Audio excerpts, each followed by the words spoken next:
Malaysian 370, contact Ho Chi Minh 120.9. Good night. Good night, Malaysian 370. Breaking news tonight, a Malaysia Airlines flight with 239 people on board, including 4 Americans, has gone missing.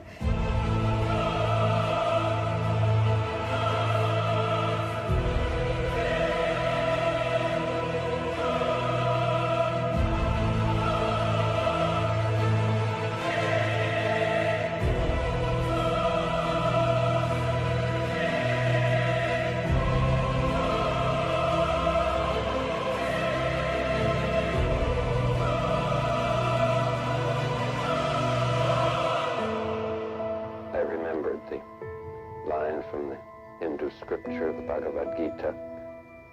Vishnu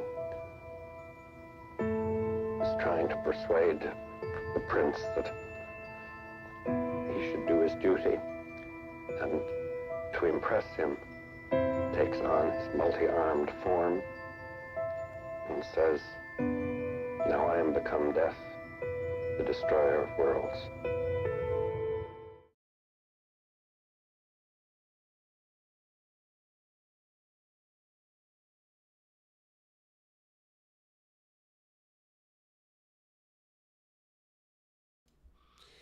Hey everybody. Oh, got that crazy wavy hair. How's it going tonight, everyone? We are waiting for this space to start up here, and we got martinis rolling, boys. It's going to be pretty spicy tonight.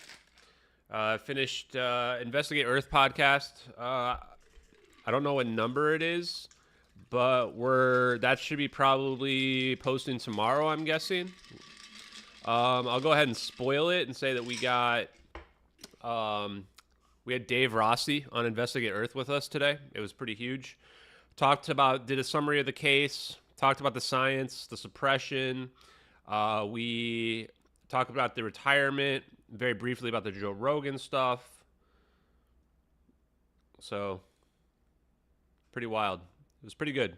Should be a really, really, really good podcast episode with Investigate Earth. And I think that should be dropping tomorrow.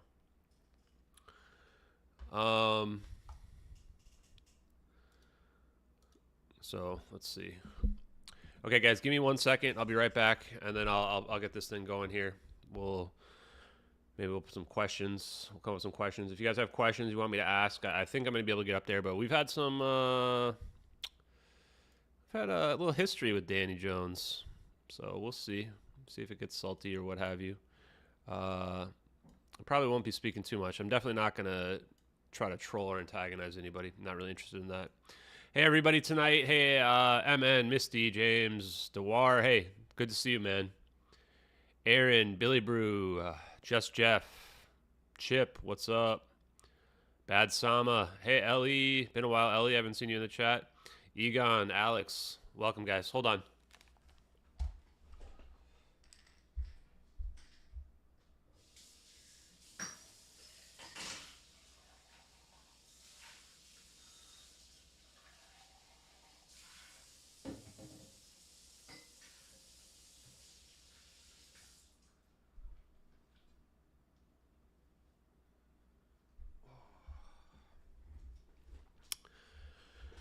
Man, the debunkers are just taking losses like crazy, man. I don't know what... We've worked them up so much. Hey, Pamela. Good to see you. But yeah, Mick West did something about the gimbal today. I mean, man, these guys... I couldn't have lost any more respect for Team Debunker, honestly. Okay, I think we're getting going here. Let's see. Busy day, lots of stuff going on. It's never a dull day in UFO land. Danny's interview is cool. The Double Danny episode. Yeah, I don't know if we're going to have to restart or what, but a lot of people are saying they can't hear. There's a lot of issues. Interesting. Okay. You sound perfectly fine to me right now. Right. Guys, if tuba mic is good, then thumbs up. If it's bad, thumbs down. Yeah, you guys, I'm going to keep on talking so you guys get a good sample of this stuff. You know what I mean? We could restart the space. These glitches in X spaces are legendary. They are part and parcel folks. To the experience here. While Guys, it lowers the barrier of entry, it does raise the tolerance. You're good now. Glitches. You're good now. Look what I Everything's set up. It might be worth restarting it though, so that way you don't have that what is it, in like 10 minutes of that before people want to listen to it. Yeah, we're gonna break this out a new... lot. We're gonna break this out a lot, chat. Okay, we got Danny popping in here now. We got the crowd kind of filling up. I don't know if we need to restart it necessarily. Our live crowd's pretty solid. The re-listening rate's pretty high too, but I'll leave it up to you guys. Love it. I got it higher quality too. Danny Jones, we're here. How's it going, Danny? Welcome, man. How you doing? Great interview today. Yo, what's happening, guys? Dude, Julian, what the fuck are you doing in here, bitch? I sent you a text. You didn't respond to me. Well, here he is. Oh God. Oh boy. Bring that motherfucker to the stage, whatever you want. Oh, he got an invite. Yeah, bring Julian. He got that invite. You know, Julian Dory and Danny Jones over here, dude. Like, you guys have been covering some of the most amazing insider stuff that I never thought I'd see, right? And so for the past year and a half, I've noticed that from you guys talking to Andrew Bustamante all the way to, David Morehouse and all these guests, and they're more into the technical aspects of government who also are interested in the fringe, right? You got Bustamante showing up on Skinwalker Ranch, but he's a regular guest with you guys, and I just love that you guys have that inside track. How'd you guys start that? Isn't Bustamante some kind of spook? How do we start what? That relationship. Bustamante? Yeah, that relationship there. Matty Cox. Yeah, can we get all we need is local 556, right? Right. Matthew Cox is a funny story. It's it was on the last little Spook Fest episode we did on my podcast with that guy Jim Diorio, the FBI agent, and Boost. Jim Diorio. What a surprise! That was the guy Julian was talking to, the FBI agent. He kept These guys are super connected to spooks. Get Bustamante on the show for 6 months. He was like, "Hey man, let's look up Bustamante. There's this really interesting CIA guy who lives down the street from you. I interviewed him for my book. He is CIA. Yeah, he'd be really great for a podcast. I think you'd like him. He's really handsome." And I was like, yeah, I'm like, sure. And then Matt, he kept texting me over and over for 6 months, and then one day, Andrew Bustamante. I was like, fuck, I need to get somebody in here to do an episode this week. And I called Matt. I'm like, hey, who's that dude you're talking about, the CIA guy? He's like, Bustamante, the handsome guy. Here's his number. So I called him, and then he came on the show the same day. And then that episode blew up, and then the rest is history. Dude, I love it. I love how now he's got his own fucking show on the History Channel. Of course he does. He's super charismatic. CIA he's camera spy. friendly, so of course he does. Now his hair is only rivaled by Sheehan's hair, right? I think those are the two rivals right there as far as the curly hair crew go. You started your interview with Sheehan, and it just seemed like he was dumping out information the entire time until the very end. You called him a vending machine of information. Yeah, there's something there. There's something there with people with really crazy hair seem to be really smart. It's true. And in ufology, that's kind of a call sign for people who are connected. Yeah, and this is going to be smart. a butt-licking fest for weird sure. Eyebrows, unique hair, interesting facial hair. These are the combination. Look for it, and you'll find some real signs there. What the It's true. Hey, Keem, it is true. It is always true. As soon as you said that, I'm thinking of the guy on Ancient Aliens. Yep.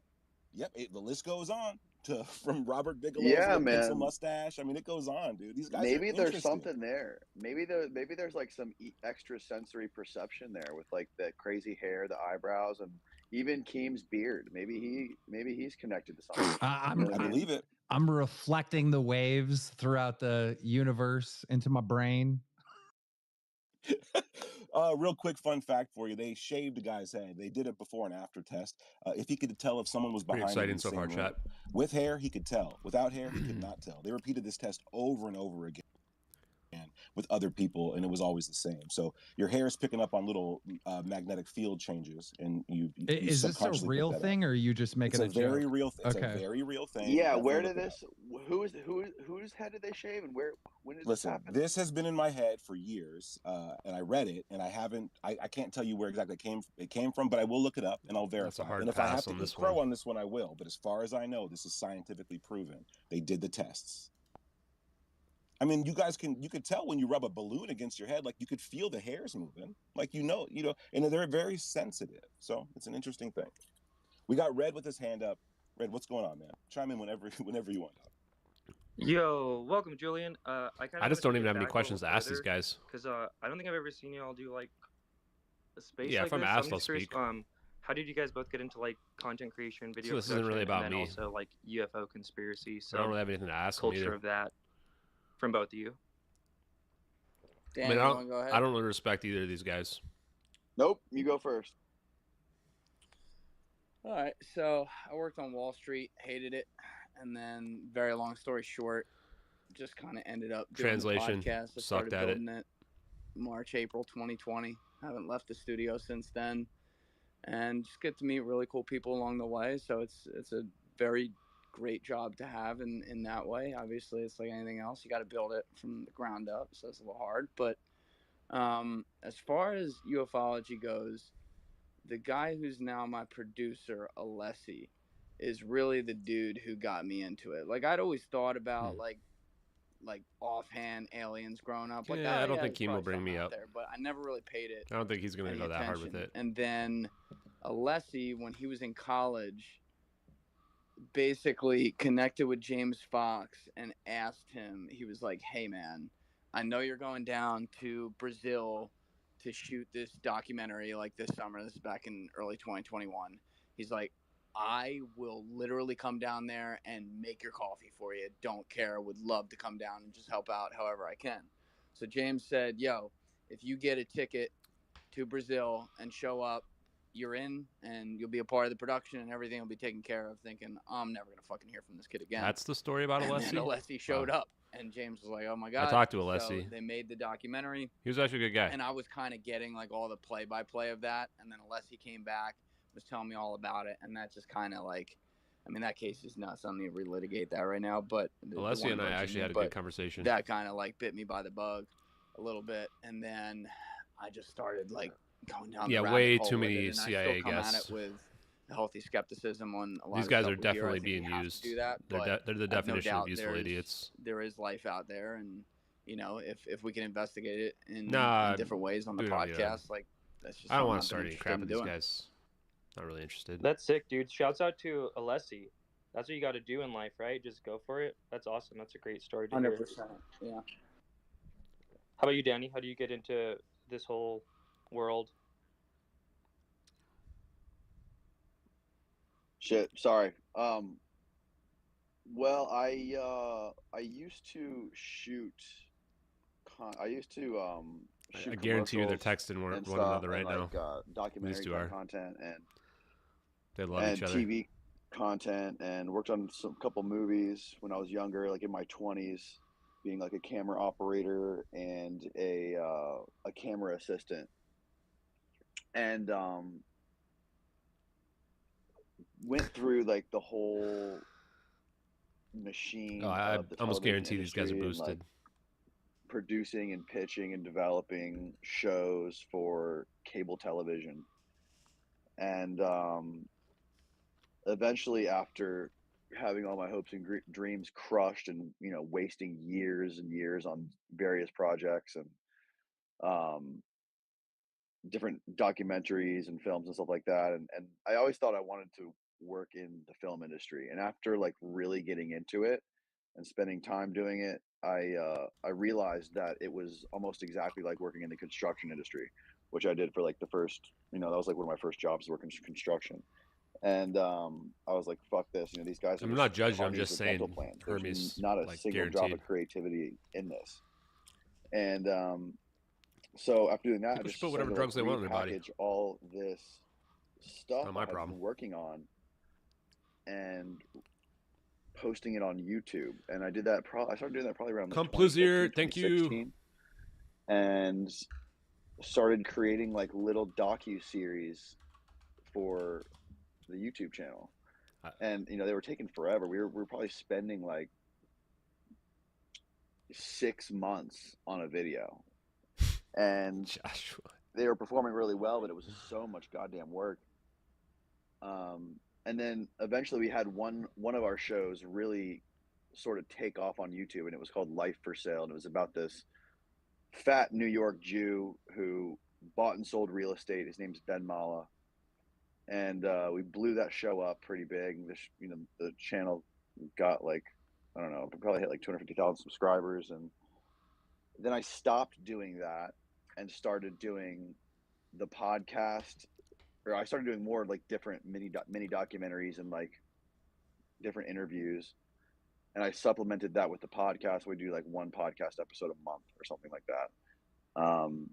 And then just Thanks a lot. kept See how doing you're more living. and more podcasts and less mini documentaries because they were just way harder. They took way too much time, and the podcast started to get more attention and more views than that stuff. So, yeah. Long story Was short, there a point where the podcast Dude, that's awesome. like got where you were like, okay, this is kind of blowing up for both of you, or I guess We got a Julian, lot of was our there a point where fans you're in like, here oh, right now. Julian, he DM'd me. He said he had to roll out and catch a train. He said, thank you so much for the chance to pop up on stage. And we love Julian, his show. If you guys don't follow him, give him a follow. Danny, I remember your first content with that Julian. real estate guy from Catch a from train. Florida. Yeah. Yeah, that's like Yeah, some yeah. of the first content you ever put out. I remember, I 9:45 think I on the East even Coast. reached out to you like way back then, and I was like, dude, your Yeah, show's you did. fire. Yeah.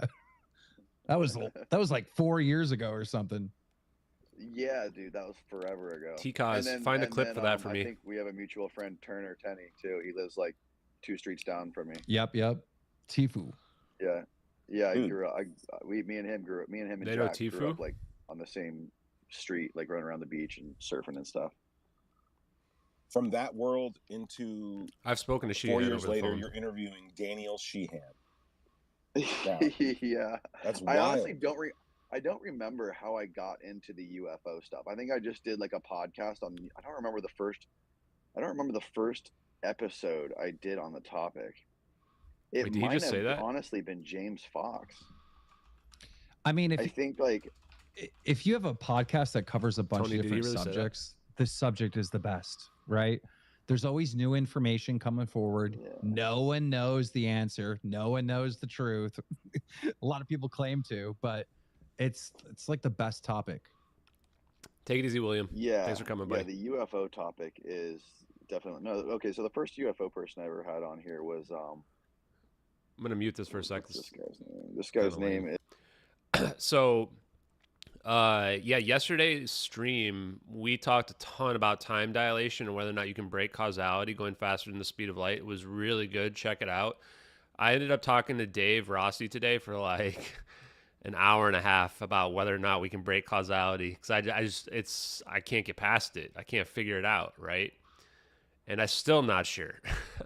And then I did a podcast with him as well with Chad and Sherry. So take a look for that. That's a really awesome podcast. But yeah, I don't know. With regards to Danny and all this stuff, I just don't care about these guys anymore in terms of like the debunkers or whatever, right? Like to me, it just doesn't matter anymore. Like I've kind of fallen into the situation where it's like, I don't mind if people don't think this stuff's real, you know, like it's the same kind of thing. Like if you were to imagine that, like, you know, information about the stock market, like, why would I want other people to know the information about the stock market? I just want to take advantage of it myself, right? It's kind of like that. I know that sounds kind of greedy and what have you, but you'd rather just bet on yourself if you know the truth, right? You don't need to try to convince everybody else, right? So here we go. I'm going to unmute it. he was in Vietnam. I mean, that guy's seen a lot of death. It'd be sweet if we got Sheehan on here. That's what Sheehan said, and that moment was kind of like very. Yeah, Tom interesting. It Montauk was would be UFO really Intros good. Who brought that moment? Honestly, by the he's way. super He was like, smart. Have you dude. seen this? And it was just like you were. I remember you were I'll flabbergasted. remute it I real think quick. you looked over at your producer. So PJ Mike asked a good question. How does Dave view causality? He views it like that time is like a circle where you can theoretically move stuff backwards, and the idea that like we wouldn't even know if we were to have changed the past, which is, that checks out, right? But my counter argument to him, we had to man, you could almost just do a whole podcast on Dave and I going back and forth about causality and whether or not you can change the past. My counter argument was, well, if we could change the past, then we would have hit a singularity where we would have sent so much information to the past that we would already be in some golden age, or I would be like the president of the United States because I would have abused that, or I'd be a trillionaire or whatever, right? Like, that's the problem I have with this idea that you could break causality, right? So that's the part where I don't think that it just doesn't make sense to me that you can break causality, but he would argue that he's more of the string theory where there might be alternate universes based on sending information backwards, where I'm more of I think time dilation corrects it and makes it impossible, which either way, there's not a right and wrong. And the way he even described it's very similar to how I described it yesterday to you guys. So it's pretty interesting. And he... Yeah, maybe I'll do another one with him where we just talk according about to the guys that made this documentary, the implications. He Anyway, was captured let's go back by to this. the Guadalajara cartel. I'm gonna drink.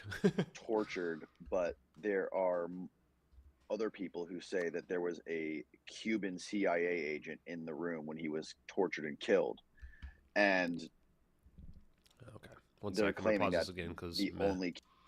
I'm also working on. I've got a pretty big guest potentially. I'm trying to get lined up for Hard Truths. That would be somebody that we could talk about MH370 with, which would be pretty awesome. So we'll see. I'm going to try to focus more on more guests on the Hard Truths podcast, especially as I start to retire from the case. So we'll see. Yeah, you can tell when you ask the question, you're kind of like, hey, off chance. Do you mind, Danny, if I play that clip real quick? I'll keep it short. Go for it. All right, awesome. This is a clip from Danny Jones' interview with Sheehan that just came out today. While I'm playing the clip, if you guys want to go down and like the space and retweet the space, that would be a great use of the time while we're listening to this clip. Thanks, guys. You know Felix Rodriguez? I sure do know Felix Rodriguez. I've taken Felix Rodriguez's deposition. You took his deposition? Yeah. Can you tell me about Felix Rodriguez? Felix Rodriguez is a shooter. He's one of the guys on the team that killed the president. He and Rafael Chichi Quintero. I'm going to interview him tomorrow. Oh well, that's who he is. You know, Felix Rodriguez, he'll know exactly who I am. Because he was the number one guy at Ilapango, running the Contra weapons supply operations, along with Rafael Chichi Quintero. He and Rafael Quintero were in the security division at Pemex in Mexico City, where all the assassins hung out in Operation Condor. He's a cold-blooded fucking killer. All CIA people, huh? That was a spicy moment from them, from that show. I don't know if you guys caught that, but there's nothing but CIA small people, world, huh? man. Small world. Can't wait till the interview comes out. Do you know when it's going to come out, Danny? Yeah, we're gonna try to get that out on a week from today, so next Monday. I'll be looking for that. What I'll say, guys, is what I've learned about the intelligence community is if you're in the position like Danny's in and you are interviewing all these spooks, you are either knowingly involved or you are unknowingly involved, but you're definitely involved one way or another. There's no way you're interviewing all these spooks. You're either being used as a useful idiot or you are part of the apparatus. 100%. I'm 100% sure. I don't know which one it is. I don't really care. Who knows? Maybe I'll be part of the apparatus one day, but just letting you guys know, definitely 100% sure on that one. We're put together by the Pentagon and the CIA that were sent all across the world, you know, in 34 different countries to assassinate leaders. And she interviewed Felix for her book as well, Surprise, Kill, Vanish. He's interviewing people that went around to assassinate world leaders. I recommend if you're interested in this stuff. That worked with the CIA. That was pretty wild. Oh, sorry. Finish. My bad. I thought you were done. No. Go ahead. That was pretty wild when Sheehan said that, like, when he broke down the Watergate thing and, like, that Nixon had created this, like, assassination squad that you're talking about and that it was used on Kennedy. He said it's so matter of fact. I was like, huh. But then you look at his resume and credentials, like, he knows a lot of these people. It's very interesting. What did you think of that? His JFK take? I mean, initially when he first said it, I was like, I believed it, just because the guy, you know. I'm probably going to meet Chris Bledsoe, by the way. He's such a good talker. He's such a smart guy, and he's been a part of all these historical American scandals. You know what I mean? And he was a part of those cases. He was a part of the Pentagon Papers. He was a part of the Watergate case, the Watergate break-in, and you know he was a part of the Iran-Contra case. He did depose Felix Rodriguez and Oliver North and these guys. And you know, if anybody would know this stuff, it's Danny Sheehan. I asked a few people. I asked my buddy, the guy who probably knows more about the JFK assassination than anybody alive is John Newman. and he was on my podcast last week. And you know, there's I asked him about it, and you know, he isn't too sure about whether it was the Cuban guys that were there, although there are photos of one of them. Yeah, so what I'll say here too, because Tony interviewed us, right? Tony, the People I Find Interesting podcast, guys, check that out for sure. Tony's a super cool guy, super smart guy. The reality, though, is you're always either being used or you're in on it as well, right? Now, with respect to Lou Elizondo, right, he controls the information that he puts out. These people that are really smart, that are in the government, right, the smart ones. Dave says something on the podcast you guys need to check out tomorrow whenever it drops, about how you're either somebody who's pretending to be dumb and who's actually smart, or you're somebody who's pretending to be smart that's actually dumb, right? And that's the situation too, where it's like Lou Elizondo's smart, right? Like the guys who are super smart, they play dumb, right? And they only give the very limited information intentionally. Who knows? Maybe one day I'll be one of those people, but you know, until then, I'm just going to keep telling you guys the absolute truth, at least in terms of what I've kind of learned in this whole process. So there you go. The shooter stuff and, you know, who killed Kennedy and, you know, assassinations, it's spicy and it's sexy to talk about. So, you know, I get why that, you know, will probably go pretty viral and people like to clip it and stuff. So I have nothing against Lou Elizondo as well, just for the record. I mean, he blocked me. It's kind of bizarre, but I have nothing against him. I mean, it's just part of the game, you know, when you are like that, you know, and you're controlling the information, right? It's nothing personal. I don't have any enemies. And I think that everybody's got their own reasons for what they do. Anyway, back to the space. Case to catch up on. What did you learn about the John Mack case from this, if anything at all?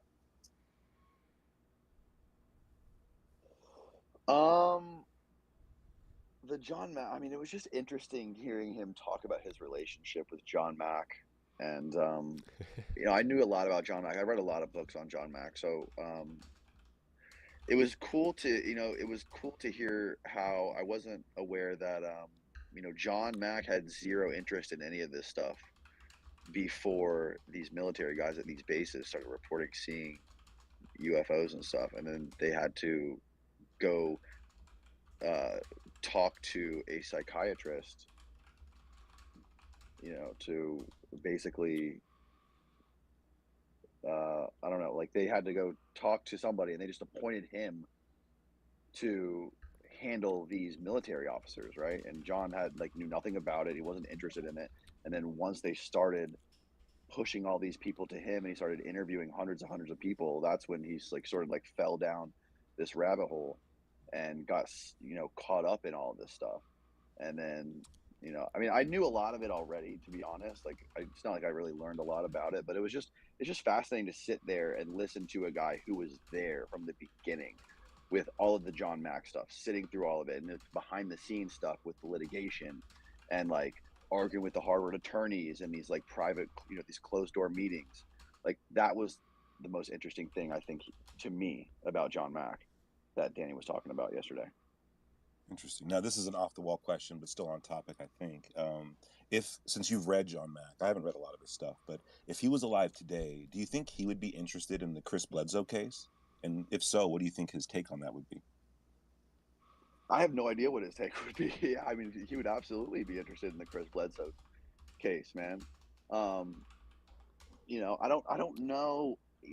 The books I've read on John, you know, it's all about like his early life and his abduction books where he interviews all these abductees and finds the correlations between all of them and like the traumatic experiences they go through and like, you know, the psychological stress and, you know, all these different accounts are just so fascinating. I would love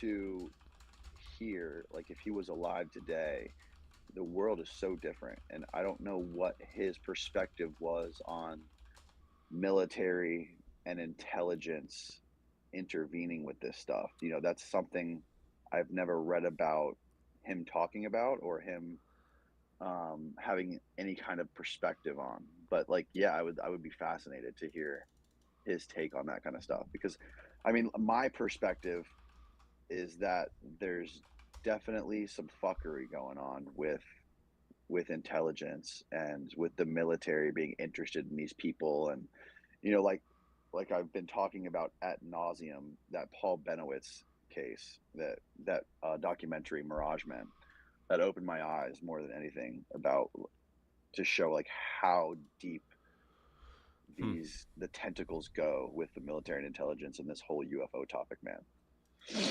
Does he think How he's do being you used? I can't navigate tell. that as a podcast host, right? I feel like a lot of the topics you cover are all kind of spooky, right? And you're always kind of like, do I trust this dude? Is it a counter intel dude? Even Sheehan, right? Like, how do you gauge if you're being like played or not? Do you know what I mean? I really don't. I kind of like try to do as much homework as I can before the guest comes in, and kind of like read up on their history. With somebody like Sheehan, like if the guy's a fucking disinfo agent, then he's a disinfo. I mean, the guy's got such a crazy history, and he's been a part of so many historical cases. The guy would be fascinating to talk to, one way or the other. I don't, whether I'm being played or not. It's he's a fascinating guy to talk to, and I don't regret doing that interview. It was incredible. As far as like people like Chris Bledsoe or like Randall Nickerson or some of these other guys, like these guys have like true personal stories that they tell. Especially Randall, man. Randall had he had an incredible story, even though we didn't really talk about it too much on the podcast. If you read the chapter, I think it's chapter 6 in Abductions. John Mack's first abduction book. There's a whole chapter about this guy named Randall Nickerson, and the abduction, the abductions experiences him and his sister went through for years when they were kids, living at their parents' house. And he ended up going on Oprah. There's a famous Oprah clip of him being interviewed with John Mack, and he was on the show. And God, man, like the psychological trauma some of these people go through, and some of the stuff they say is just so like when he was on there, that was like, I'm trying to coerce her. Come on, some of the stuff he was saying was just like, I was in my mind like, this has got to be bullshit. This guy's a fucking crazy person, right? Like there's no way. Like, At night she gets super angry. I don't know what her deal is. But after reading his chapter in John Mack's book and talking to other people, it's like, maybe it is. I just can't fathom what it must be like. But at the end of the day, they're just human stories, man. And talking to people is talking to people. Sometimes it gets messy, and sometimes they're full of shit. But yeah, as far as navigating it, I don't know if that answered your question or not. But yeah, it's tough. I mean, it's tough. And I also, just for the room up top in the nest, I actually clipped this last year, the episode or a little clip of John Mack, Randall Nickerson on the Oprah Winfrey Show. And it's a clear indication of like how traumatic the event was, not only for Randall, but his sister and also his parents. It just was a weird way that the story kind of came out in their family's life, that they were involved in this stuff. And it came from the mother reading Communion. And Communion as a book, it came out, it was the 80s, right? And it changed a lot of things. It seemed to spark a lot of quote unquote memories in people. And it started like a flood of abduction stories to kind of come in. People were identifying with it. And of course, Communion's written by Whitley Strieber. Danny, have you ever spoken to Whitley Strieber? And would you ever want to? No, I have not ever spoken to Whitley Strieber. I don't know much about him. Interesting guy. He actually still has a YouTube channel. He still chats it up quite a bit.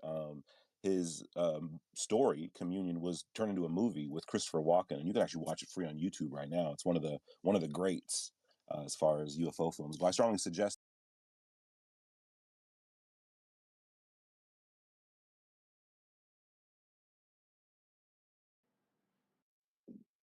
Sorry, didn't Whitley Strieber just do a podcast with Jim Semivan?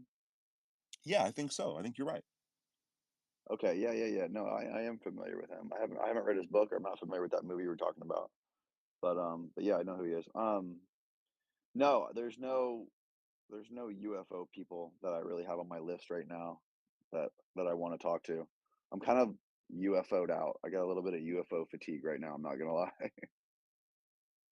Now, I have a question for you regarding what Daniel Sheehan said about Annie Jacobs. I don't want to say it's her theory, but what she has to say about things like the Roswell crash and the beings being human.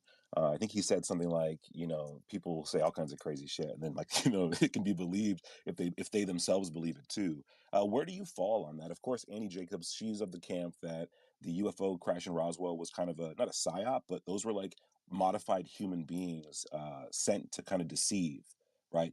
And which sounds insane. It really, really does. But she backs it up with a lot of research. She's a very well researched person.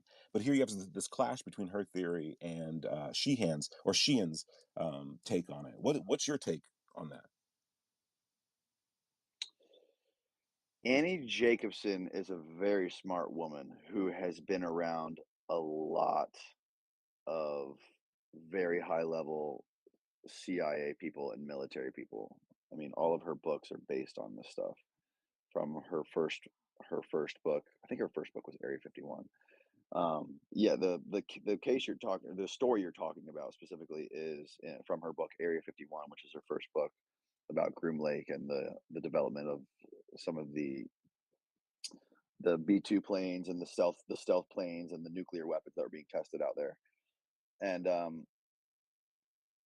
she had a lot of high level anonymous sources in the Department of Energy and EG&G and CIA, and one of her sources in that book was a very, very old guy who was a engineer at EG&G.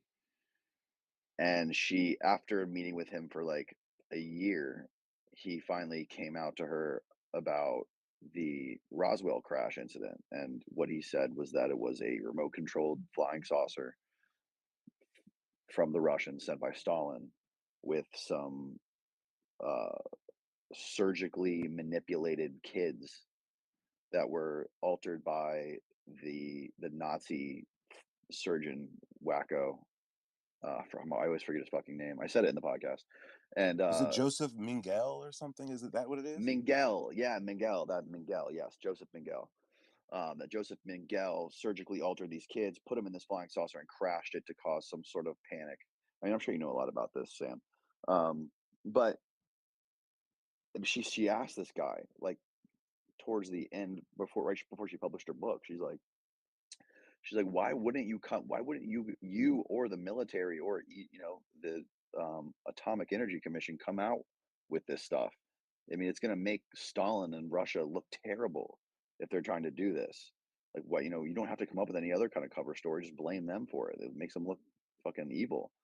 And his answer to her was, because we did the same thing afterwards. So this guy admitted that the United States was surgically manipulating children with disabilities, like with Down syndrome or whatever it was. I don't know what it was exactly, but they were doing these surgical experiments and like medical experiments on kids, which is like, that's fucking dark, man. And if this guy, why would this guy say that if it wasn't true?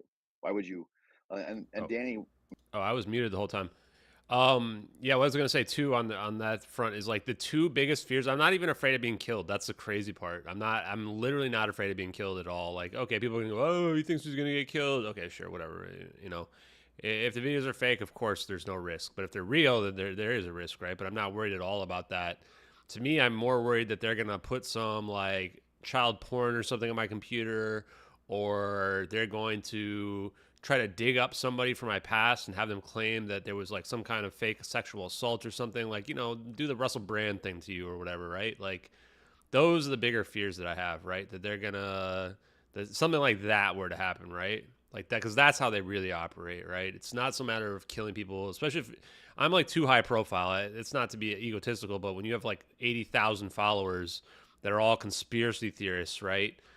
If they were to take me out, people are going to lose their minds, right? People are going to be like, no, dude, there's something going on here. So they can't go that route, right? That's just the reality of it. But I didn't know Artisan Tony had already talked to Dave. Getting in touch with Dave was like one of the pinnacle moments of my whole life. Dave Rossi's like my best friend. Like, we talk a lot. And I trust him more than I trust most people on this planet. And he's an extremely smart guy. he's more esoteric than I am, which you guys will find out on the Investigate Earth podcast, which you guys definitely need to check out. Like, definitely. There were some points on the Investigate Earth podcast today where I was like, Dave, stop talking. Dave, stop talking. Like, you guys, it's not video, it's only audio. But like, if you guys saw the video, like, I'm sitting there like looking at him like, dude, shh, shh. Like he's like very forthcoming with information. And I think it's just because like he realizes people aren't going to believe half the stuff he says anyway. But I believe what he says. That's my opinion. I really do not think that the UFO phenomena and aliens can be cornered into beings from another galaxy. I think that there's more options on the table now, from interdimensionality to even time. Again, I don't entertain all these super seriously, but I do have to consider them as options. And when I lay out all of those options, I tend to think that they might be more likely than this really, really dark part, our theory or info coming out of from Annie Jacobs. But about Roswell, and far less dark, Sheehan said something amazing today. I just thought it was so cool about the cable, the letter in the hand of one of the guys in those famous Roswell photographs where they're standing next to the wreckage or whatever, right? And in his hand, in one of their hands, is a letter. And am I correct in saying Sheehan was like, let's blow that up and see if we can get the writing off of that? And then found on that letter, from the writing that they were able to decipher, the word like disc. I mean, they laid the whole thing out. That was a pretty cool moment. Yeah, that was crazy. I didn't really, we should have gone deeper into that. I didn't. Apparently, they used some sort of technology to like punch in on the photo and like decipher what the thing actually said, and it said something about like right field and disc. There was a couple of interesting words on there. I don't know. Yeah, like take the bodies and the disc to right field, and then something about a balloon cover story. Like, it was kind of like all laid out in there. Yeah, Very look, interesting. I hope that's I mean I hope that's what really happened. I hope that fucking EGG guy was lying. I hope it was aliens, and I hope I like that theory a lot better. But yeah, that was pretty fucking wild, man. Sheehan, we didn't talk as much about aliens and UFOs as I thought we were going to. A lot of the recent podcasts he's been doing have been all about that and all about that New Paradigm Institute and about the stuff he talks about with the aliens and the sexy reptilians that you were telling me about, Sam.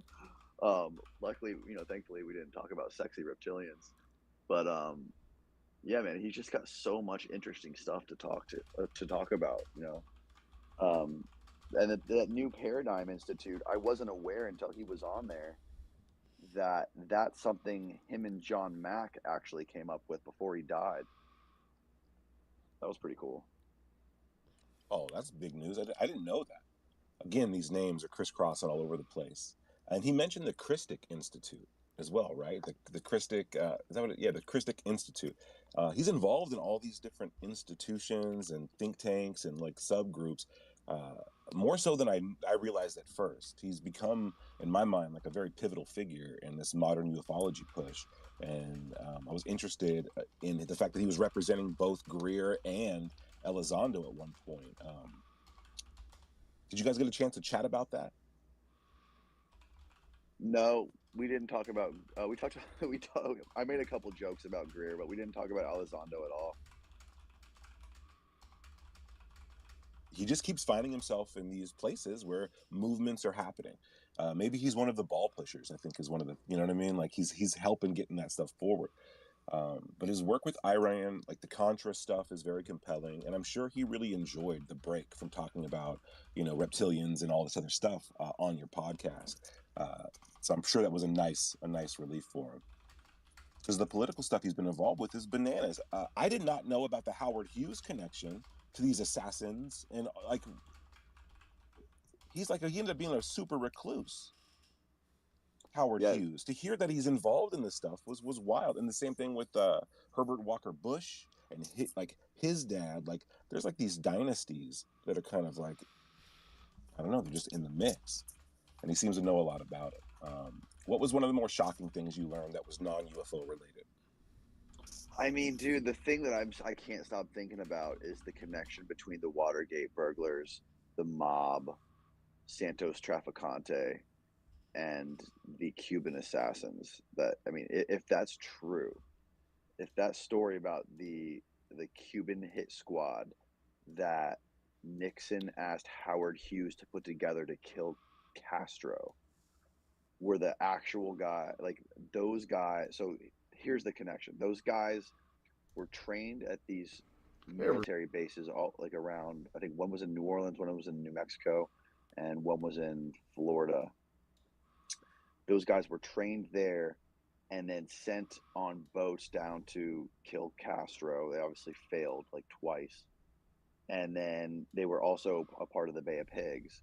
But then the way the CIA paid those Cuban assassins was from skimming money off of one of the mob-owned casinos in Vegas, taking that money to Meyer Lansky's bank in Florida, in Miami, Florida, sending it from Meyer Lansky's bank in Miami, Florida to a Swiss bank, and then from the Swiss bank back down to the International Bank in Mexico City.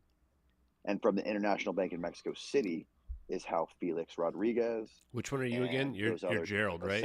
Those CIA knuckle draggers got paid to carry out Operation Condor in South America, which was, Operation Condor was what he claimed was part of how Kiki Camarena died. And one thing I noticed is that Tim Ventura is hooked up to all these people. I actually have to email Tim. I think Tim's starting to realize that I'm not some random nutter or whatever as well. I've got to email Tim and I've got to email Jeremiah as well. And that was obviously the same bank that they were fucking laundering the money through to pay those guys to conduct all those other illegal operations and to kill Castro. So, I watched these videos. When the FBI was investigating the Watergate thing, and they found the receipt, and they were trying to find where the money came from, and looking into the International Bank in Mexico, they had to go basically the CIA and the FBI had to meet with Nixon, and they were like, look, they're saying you have to put the kibosh on this whole investigation, because if you rip off that scab, it's going to uncover a lot of shit, including the fucking assassination attempt or the assassination of President Kennedy. So I think it was the director of CIA was Richard Helms, and Richard Helms was like, before they told him all that, he was like, why the fuck would I care? He's like, why would I stop this investigation? And then when Nixon told him about that, that's when they basically shut down everything, because that would have opened up the whole fucking can of worms that they didn't want to open. And he also said, which I didn't even catch until after today when it was premiering, I was listening to it back. Danny said there's one guy alive today who could prove that those Cubans were the guys that killed Kennedy, but he hasn't come out and said anything yet. So I got to call him back, and I've been thinking about it all day. I'm like, who is that person that's still alive who knows all this? That would be an amazing get, or just to find that out. I mean, the Kennedy assassination comes up almost every year. People are still looking into it 24/7. It's a huge thing, obviously. But the fact that it's still a mystery and that it goes in all these different directions. The last person I expected to hear to be involved in anything like that was Howard Hughes. And I remember finding out about all these botched Castro assassination attempts. And when I put it in context that Hughes could have been involved, it's very cartoonishly funny to me, because they failed so many times, like a poison milkshake. I don't know if you heard about that one, but there's a lot. There is a lot. And so, yeah, that would be a very interesting thing. But Danny, we've been going for about an hour. I'm not sure how much time you have left, but I got a couple more questions for you. I'm sure Red does too. And I'm curious if you'd be okay if we opened up the floor to some questions. Yeah, man, absolutely. I got a little bit of time left. I got to get to bed here soon. Awesome, but man. let's do some questions for sure. Should I get up there, chat? Red, do you have anything before we open up the floor? No, great interview. Very cool. We didn't really ask much I love about the way you film your Sheehan. stuff. I feel like that's what really sets you apart. I just wanted to give you props on that. Thanks, the camera work, right? And the thumbnails always look epic and whatnot. So that's cool. That's awesome. What should I ask him? I don't know anything to ask him. Thumbnails on YouTube. Hell yeah. They're the most boring, at least. That's what sets them apart. I already talked to Mark Sokol, who's the... Dude, your camera skills, your background in He's the video, person who it's definitely originated paying Falcon Space. dividends when it comes down to your I production. haven't released it yet, It does set but you I have apart. the Like, recording. it's really nice to see depth of field. It's nice to see good lighting. And then the work you're putting into your podcast, to your set, to your craft, it's inspiring, and it keeps on advancing. The 503 fake rant was bizarre. I really He's a Redditor, 100%. Both of you guys, 100%. for We can almost figure out which Redditors these guys are as well at this Danny point. bringing him on the podcast, man. That was a huge help. I appreciate you guys. Dude, Hell anytime. yeah, glad to help. Anytime. Instead of a debate with Corridor, the information's I'll useless pass. if it sticks with us. But plus, if it can help and it could advance the conversation or just the interview. Danny doesn't know the answer to that, T-Cause. And it's not every day we get to help out someone who's doing something like you, Danny. Like, it's a privilege, man. All right, so let's get over to these hands. We got Heather, we got Shane, and we'll get over to Logan. Hello. Hi, Danny. I'm a big fan of yours. A little tuckered out when it comes to UFOs. So I want to let you know that, I may be like a UFO person, but I still really enjoy your content that doesn't have anything to do with UFOs. Like, I think you had Brandon Novak on, and that was a really good episode. And then, like, anytime you have Matthew Cox on, that dude is a fucking riot. And every interview I've seen you had with him has been really good and fun to watch. And then also I scrolled back If you guys like come up a with a good couple question, I'll ask years it. on your playlist, and I found this interview you did with a guy named Brad Abrams, and he was talking about like some person having alien sex, and that was just a wild episode. I just wanted to let you know that one. And that brings me to another point. I think you have like some of the best camera quality I've seen in a podcast on YouTube, and I love it. And I also really enjoy the fact that it seems like you research, a little bit more than others before your guests come on, like your guest background and what they're working on currently. And I appreciate that. And also, a couple years ago, you used to wear glasses. And I just wanted to let you know that was not your vibe. And if you got LASIK or something, kudos. Because I like your new look a whole lot more. So yeah, I'll stop fangirling now, but thank you. I'm not joking. I'm probably gonna try to get it. Great, thank you. Thanks, Heather. That's very sweet of you. I appreciate that. Yeah, Novak is the man. I love that. He's one of my childhood heroes. I grew up watching Haggard and CKY and all that stuff. Very fan. Those guys, honestly, like, I don't know if you're familiar with like all the early Alien CKY sex is videos, real, guys. but those are the reason I got into filmmaking as a kid, like filming me and all my friends surfing and skating. Alien sex real. I made you some videos. Fake. I've never been more starstruck than when Novak came in. And Brad Abrams, that brings up a point. Somebody asked earlier who's gonna like my next UFO person that I want to get on there. Oh, Kent is up here. David Huggins, the dude that Brad Abrams made a documentary about called Love and Saucers. And it's about this old guy who lives in Hoboken, New Jersey, literally 2 blocks down the street from Julian. And he claims he lost his virginity to an extraterrestrial, and he draws these amazing paintings of this big-breasted alien woman with long hair that he lost his virginity. He claims he lost his virginity to and had kids with. It's a fascinating documentary. It's on YouTube. I recommend anybody. He's talking about clapping alien cheeks right now. Go watch that fake documentary. Alien babies. It's incredible. If John Mack was alive, we got to today, pay attention to it. He would write a whole book about this guy. I've seen that picture, anyways, but I've never looked into it. Thank you, Heather. I appreciate it. So do you think that guy's legit? Everyone's probably seen that painting, right, of the dude getting straddled in like the woods by an alien. I've never looked into the guy. Do you think he's a legit experiencer and that stuff happened? I think he's very genuine. I think he's a very genuine man. I talked to Brad Abrams about it, and Brad thought the same thing. Look, I don't know. I don't know what's real and what's not anymore. I really don't. I just think that this guy's story is fascinating. I mean, I would definitely approach it with some with what he's saying, that he lost his virginity to an alien. I mean, take it for what it is. It's an interesting story. This guy believes it. He makes amazing paintings, and now he does all Guys, this he makes some incredible amazing art. paintings. I mean, I would just be interested in can't question him. Talking to him about what he's doing now. And makes amazing paintings. And, how this whole incredible abduction thing got started for him. I think it would be a very entertaining and interesting conversation and backstory. All right, thank you. UFO Shane. Hey, Danny. Love your podcast, man. This is coming from a fat Jew. I followed you since you were a part of Ben Mullah's Life for Sale. I've listened to your Jeremy Reese podcast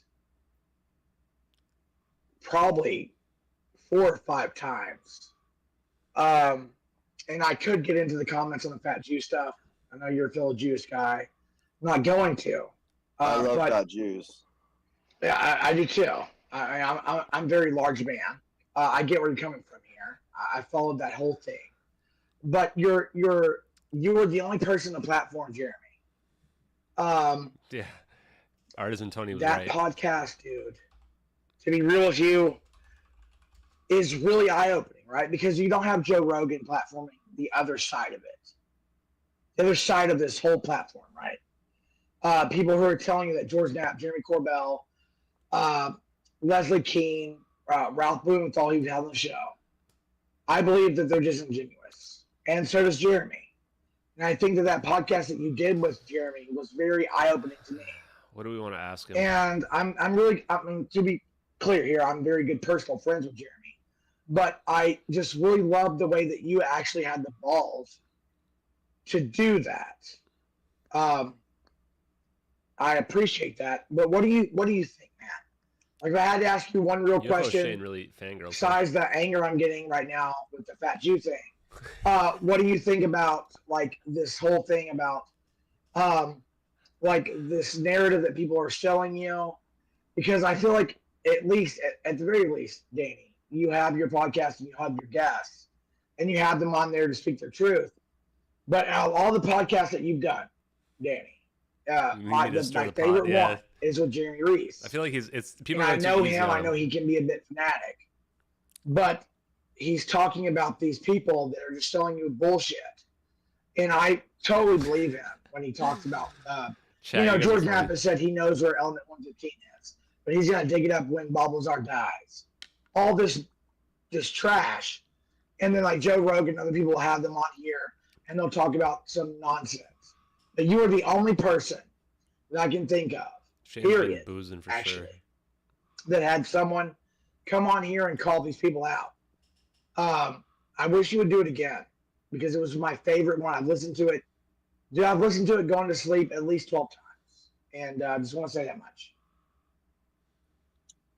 Thanks, brother. That's very nice of you. I really like Jeremy. He's a really cool guy. I keep in touch with him. I talk to him every couple of weeks. I keep in touch with him whenever like some interesting stuff drops or comes out, or I have questions about a podcast. He's super smart, super informative, and yeah, I'm gonna have him on again eventually. And it's awesome. Get over the fat Jew stuff, bro. I don't know why you're so mad about that. My buddy Ben is a very fat and a very Jewish person, so I call him a fat Jew, and he calls himself a fat Jew. So he is a fat Jew. That's fair. Don't be mad about it, bro. I'll do my best. All right, let's go to Logan. Should I ask him when he's going to get into the Jewish tunnels in New York? Yeah, I mean, I'm a skinny Jew. I mean, I don't think being called skinny like that offensive, I guess. But I think you had Dr. Duncan and Bear on your show a while back. They like had the whole like Havana syndrome thing going on, and believe that like neurotechnology has advanced far beyond what is publicly known, with like abilities to remotely monitor and manipulate thoughts and emotions on an individual or mass scale, and that the government secrecy and denial has allowed this like unethical development and testing on our own citizens, right? But I wonder like what you thought about that whole episode, and if like that made you like, because just even listening to it, I got like super paranoid. I wondered like if you're like the person platforming them, if you got like super paranoid or like thought things were happening to you afterwards, and also like guaranteed no. What's your take on like the whole UFO thing? Like, what's your beliefs regarding it, if you have any? That's a good question. Cheers, bro. Thanks. Yeah, man, that podcast was pretty wild. It was a long time ago. I know. Look, I don't know. I don't know what to think about a lot of this stuff, man. I just kind of I have these people in, and I learn about whatever it is they have. Maybe to if I teach. say I have psychic powers, they'll take And me seriously. I've learned, like going back to Annie Jacobson, a lot of this stuff that Len Baer and Robert Duncan were talking about is a lot of the stuff that Annie Jacobson talks about in her book. And I know a lot of it's real. I know directed energy weapons are real. You know, the whole Havana syndrome thing with what was going on with these microwave weapons that the Russians were using to shoot into the American embassy in Moscow and all this stuff. I don't know anything about the voice of God stuff he was talking about, like piping voices of his family into his head. Bob Ross. You know, something's going on with that guy, and he's very unstable. Like he's not like unstable. Oh, as if, you like, got the it. guy's crazy, but I mean, like the guy, it's really like affecting his quality of life. And I hate to see people like him suffer, man. It really sucks.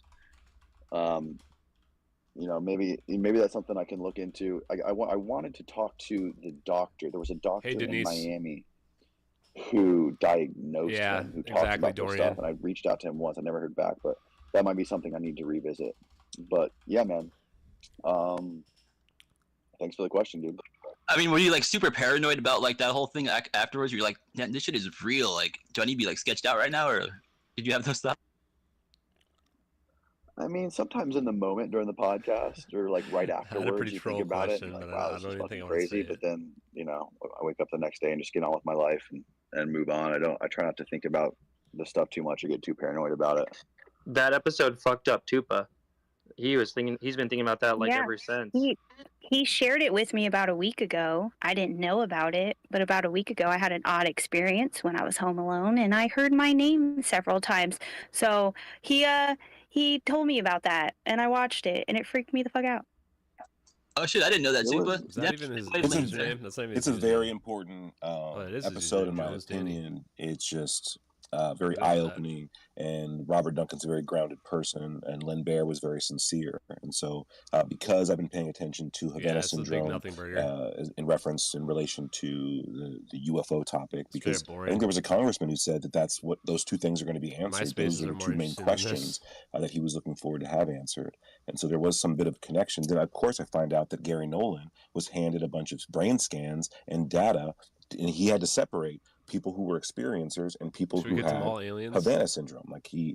And so it became very real for me. So when I watched that episode, it was nice, it was grounded, and of course, Danny, your podcast provide legitimacy to the topic. Tupa's got something going on with Danny Jones. The internet doesn't really get that much up. So yeah, I really do share that episode as much as I can. I'm sure he retweets them and shit a lot. Thanks, man. Yeah, that episode was fucking bonkers. Sometimes I forget about the old episodes, but that one, it's kind of coming back to me now. That one definitely was making my world spin when they were talking about that stuff and breaking it down for me. And some people claimed that Duncan wasn't really from Harvard, but he had a Harvard email address. I couldn't really find much on him. I found a couple like posts about him, a couple like things that he sent me a whole bunch of stuff that he had published. And I read through a bunch of it, and his email was at harvard.edu. So, that's I think he actually know what cameras he uses. Sure. That was like 2 years ago. It's actually real quick. I just want to say, Belle Delphine, if you want to come up and talk UFOs, let us know. We'll bring you up. Keemstar's here. Hell yeah. I have the A6600. Cool. I thank you, Logan. Kent? Or at least he used to. Yeah, just a quick comment on Roswell. Because the thing I don't get why we try to link Roswell to the Germans and the Russians when the war finished in 1945. So it was 2 years before Roswell. The nurse testimony, all the testimonies from all the Roswell witnesses that were there said they definitely weren't human. Rick Dodie says that he knows about the Roswell crash. Who let the dogs out? Yeah, my puppy. Well, hang on.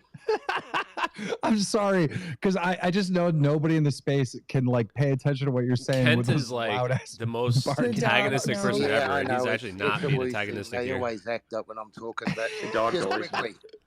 Go ahead, Kent. Go ahead, Kent. One of my puppies. Kent, just quickly. Kent, you said the war was over. That was the beginning of the Cold War. This is Yeah, Russia. no, sir. I'm just saying, if Joseph Mengele was producing mutants for Russian remote control UAPs that we're sending over to the Americans to play with and learn about, which makes no sense to me, it doesn't concur with any of the witness testimony. People like Rick Dodie said that they were Ebens. He says they know who they were. They said not only that, they found the same text inside the craft that they found in a Tibetan library. Lukaski says they've had craft and they've entered them that are non-human. The famous Lou says that Roswell was real. I don't get why we're trying to sort of blame it on mutant German kids in a Russian RC UFO. That's all. Well, thank you, Kent. Kent always with the spicy one. I have a question, real quick, and then we're gonna get to Ocean. Did Danny, he even answer? Danny didn't even answer. This is about your Chris Bledsoe episode. You're a very sincere person, and I hope I'm not putting you on the spot by asking you this. You shared a video of going out and having a sighting with Bledsoe, and I'm curious. Like, number one, amazing video, super compelling. Can you walk us through what that was like, and what you felt while you were seeing it, and how you feel about it now, after having had that experience? We're really Like, jerking him off right here. What's your belief on that? Like, what happened? Great question. Give him a heart emoji. Dude, that Chris Bledsoe, the 3 days I spent with him really fucked me up for probably a month afterwards. I want to emo, but I'm not going to. I still haven't fully wrapped my head around what that was all about. Like, when I first met him, when we first met for dinner the first night he came, I was kind of like expecting, and I really was prepared to like pick out any sort of weird personality quirks this guy had, to think like is this guy full of shit? What is this guy going to start talking about? Is he going to start talking shit about people? Like, there's different ways people act when you first meet them, where you can tell, like, is this guy just trying to push a narrative, trying to promote his book, or is this really real? But when I sat down with him and his family, man, I was like, I got none of that. They were just like these very genuine, kind people that were being contacted by all these fucking crazy people in the military and the CIA, and like they didn't know what to make of it. They just like could tell these stories, and they were just like blowing my mind with these stories. And then when he was like, "Oh yeah, okay, after dinner we're gonna go across the street to the beach and we're gonna summon the orbs, Danny." I'm like, "Okay, great. I got my camera. We're ready to roll." I had my buddy Steven with me, my producer, and he had his camera with like a crazy telephoto lens on it, and we were going to try to film it. And we sat out there for probably an hour and a half, and nothing happened. And him and Emily were like saying prayers to the sky, like saying prayers to whatever these things were. Like, please, I think Chris kept saying, he's like, please, if you're out there, show us a sign. We're going to be on Danny's podcast tomorrow, and we need to let the world know. We need to let him know so he can understand what this is about, so we can communicate this to the world and all this stuff. And I was just like, after an hour and a half, I'm like looking at Steve, like, Steve, this might be fucking bullshit, dude. And about 2 hours in, we fucking started to see these, we saw a couple of these things, because there was airplanes flying around, like there was air traffic flying off of the Gulf of Mexico into Tampa Airport. So it was like, oh, is that one? It's like, oh no, that's an airplane coming in. Oh, is that one? Nope, another airplane. So we started to notice the patterns of the airplanes flying in. But then we started to see these things pop up out of the water, like coming off like way far away off the horizon, right? Like appearing off of the edge of the horizon and like moving side to side. And then like going down, moving up, then like maybe two of them moving. And I was filming this through his he's got this like little monocular video camera thing that like shoots it in super low light. And I was like I was holding it and I was filming it, like following it. And there was a couple times where this like a shooting star flew above me and his daughter's head, maybe like 30, 40 feet in the air. Really fucking weird. Like it was really bizarre. I don't know what it was. I don't know how to explain what it was and not sound like a crazy person. I don't know anybody who has seen this stuff, including Andrew Bustamante, who was with him during Skinwalker, who saw this stuff, who can explain it. You know, I remember I asked him what he thought it was, and he says it definitely wasn't planes, definitely wasn't satellites. The only thing I could think of is it was some like super black budget DARPA shit. He's like, other than that, I have no fucking clue what it was. But yeah, so like they were praying to the sky and these things were coming, and I've never seen anything like it. At the same time, I have to qualify that with I've also never stared at the sky for 2.5 hours straight and looked for something like this. So, you know, if anybody goes to the beach and stares at the sky for 3 hours and tries to find these orbs, will they see them? I don't know. I haven't done it again since. But that it really fucking blew my mind, man. And I think you can tell the following day when we recorded that podcast that I was kind of like beside myself from all this stuff. And you know, his temperament, the way he talks about people, he doesn't have any ulterior motives that I could see. And I didn't think he was full of shit. Wow. He really believed it. Chad, this is wow. You know, the question is, why are all the military and the NASA and the fucking NRO This is just straight up people, wow, chat. why are they so interested in him? What is Yep. And I'm pretty sure it's just Pyromania VFX in the sky, chat. What did they have an ulterior motive, or did they have an agenda with them? Are they just telling him this is like angels or angelic beings? This is similar to a Paul Benoist thing. I don't know the answer to that. Chat. But yeah. Summoning UFOs for 2.5 hours on the beach. Danny, thank you for that answer. It was reminiscent of your interview with Chris himself. I mean, you asked him at one point. He was explaining some of the weird stuff he's been involved in terms of phenomena, right? And the things he's seen and done. And you asked him like, how do you even process that? And he got emotional. That's my favorite entrepreneur follower. I can't. And it seems like, you know, he rubs off on people sometimes, his sincerity and what he's looking at. And like, it's interesting that even in retrospect, after months after having had that experience, you're still kind of processing it. And still kind of, you know, it still seems perplexing to you. I mean, I've looked at this guy for a lot. Yeah, I that's a great point. Keemstar, it's not push just, on him at least. Come on, man. You know, all the videos and all the different people that have backed up this story, but it's also like all these government officials that have latched onto Chris. Like, there's definitely something there. Oh my god! And come on, like Keem. what Danny's saying, like he went there and saw stuff with his own eyes. Like, what do you do at that for 2.5 point? hours? Man. Wait, how do you debunk it? Like, there's nothing. I don't know. That's a wild one. Go ahead, Darcy. Darcy's not. Oh, okay. I think there's some other people ahead of me, but Danny, did you two questions about Bledsoe? So, have you ever looked into other UFO summoners like Robert Bingham?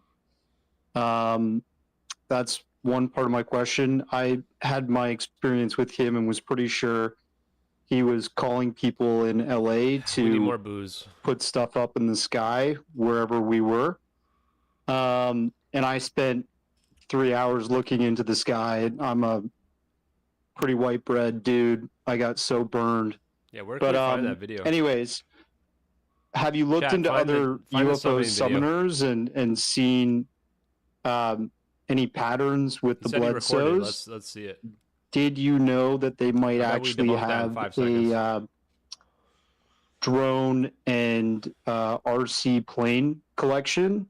And furthermore, have you reached out to like NASA or any of these government officials that supposedly are really interested in them, or are you just taking their testimony as Find proof this video that he said he took where they summoned the Chris aliens or is whatever the hell they're a talking super about. interesting person that is summoning UFOs. He said he was there with his producer. They must have No, filmed man, it. I'm just talking to people every week and doing my best. I'm not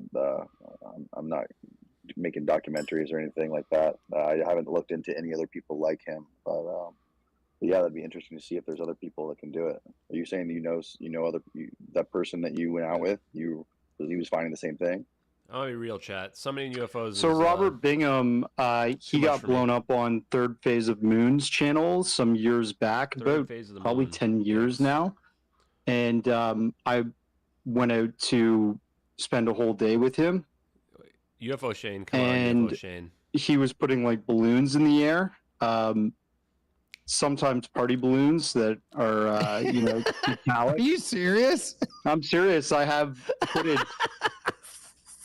Yeah, I'm not kidding. I've got footage I've been sitting on for a long time regarding that. But that's hilarious. And then do you think that the objects that you photographed, or I haven't seen the video or anything, do you think that those could have been drones based on their motion, or you're convinced that they were UFOs? Wow, here we go. I'm definitely not convinced of anything. Okay. Dodge. I don't know how the fuck they would have been drones. We literally had tacos at a Mexican restaurant and walked across the restaurant that I picked. And then sat there for 2.5 hours. We walked hours? across the street to the beach at like 8:30 at night.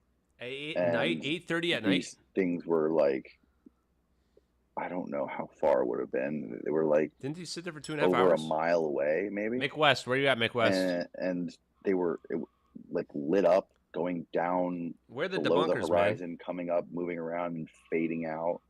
I mean, I don't know how you would do that with a drone. And then I don't know how you explain the shooting stars over our heads.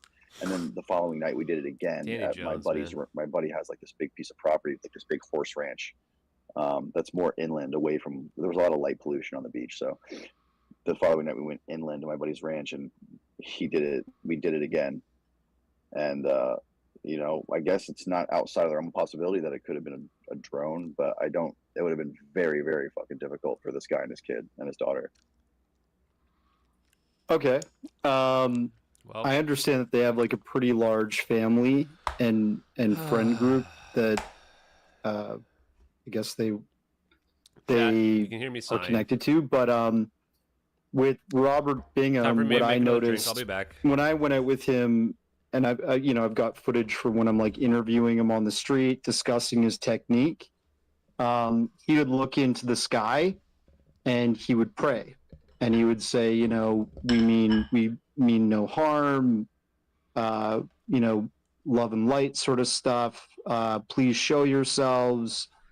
And, I sat with him looking in the sky for probably about 45 minutes. Nothing came. And he's like, this happens sometimes when you're in a certain area of LA. They don't want to show themselves. But yeah, I'll be right back. And he got on his cell phone.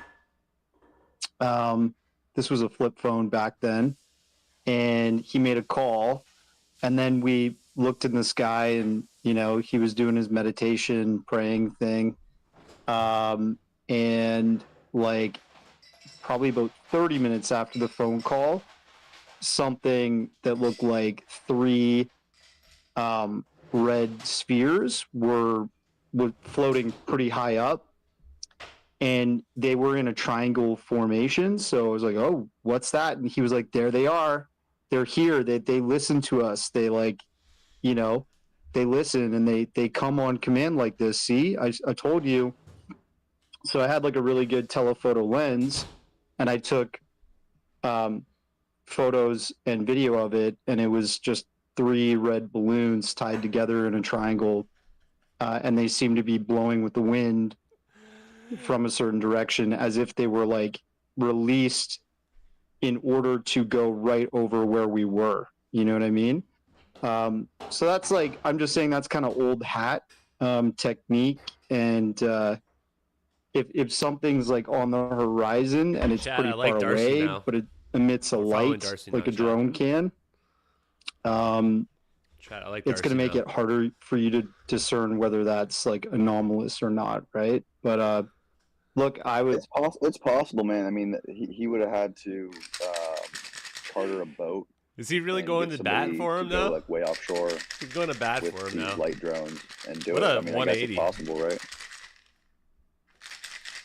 Yeah, I don't know. Maybe I have to watch that episode or something. I'm just wondering if you ruled that out or not. But yeah, kind of like Darcy now, Chad. All right, keep doing what you're doing, man.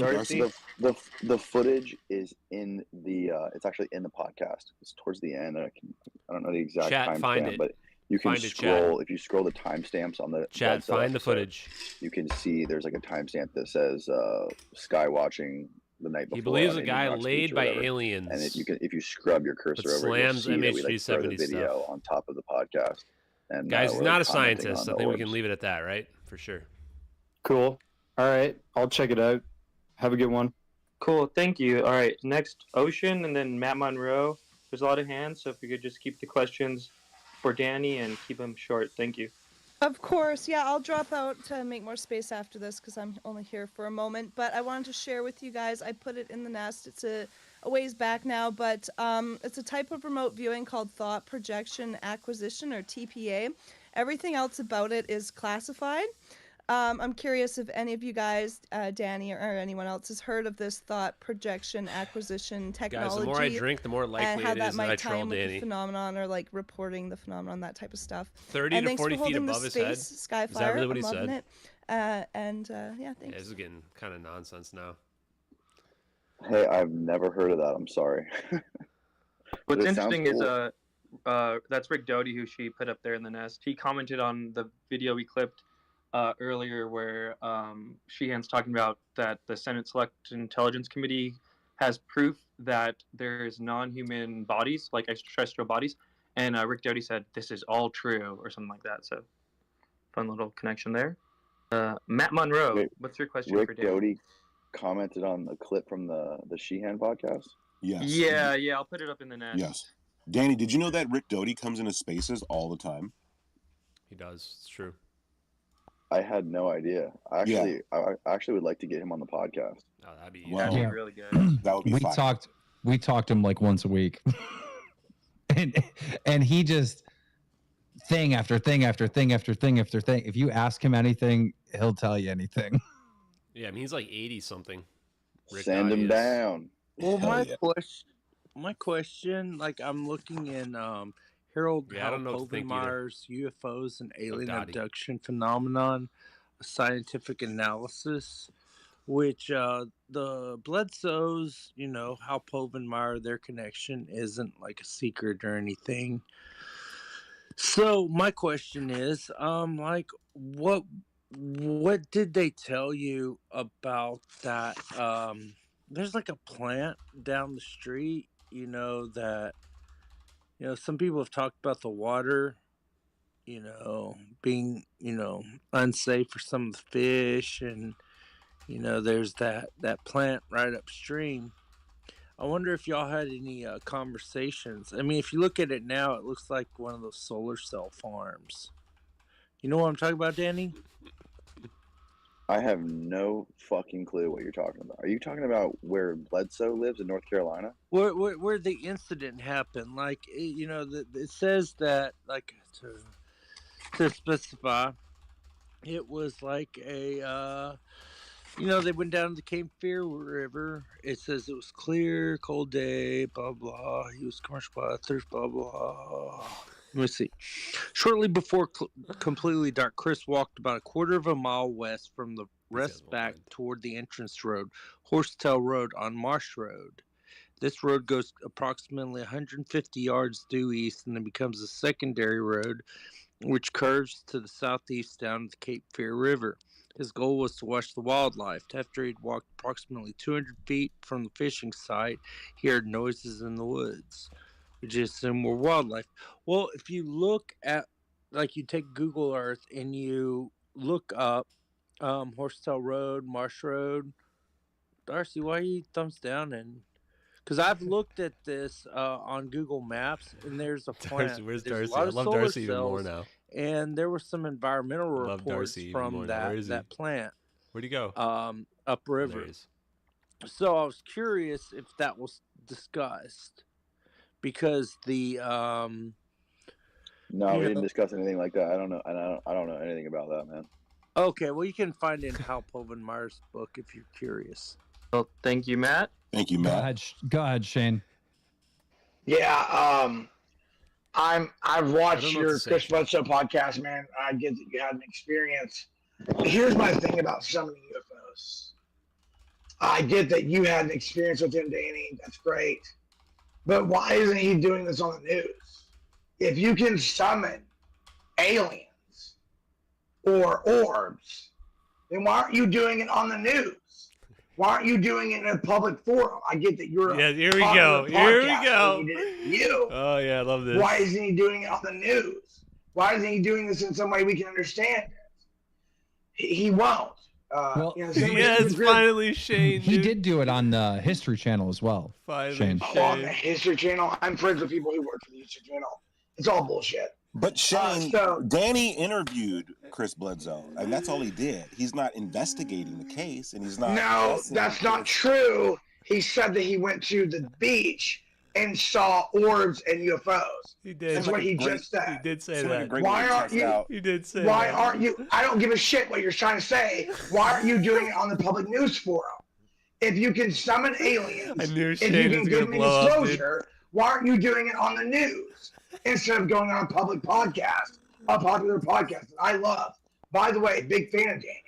But why aren't you doing it there? Why aren't you doing it on the news? You're doing it now on we these got private podcasts. legend, dude. Why aren't you going on the news and doing it every day? Why aren't you out here just being You like, should yell I'm at here Bledsoe summoning about that, not us. We need to do an interview with an alien. That would And you seal know the what? deal. It's ridiculous. I asked a fair question. Heather, I'm disappointed in you, number one. And number two, I really don't care how popular you are. What you want.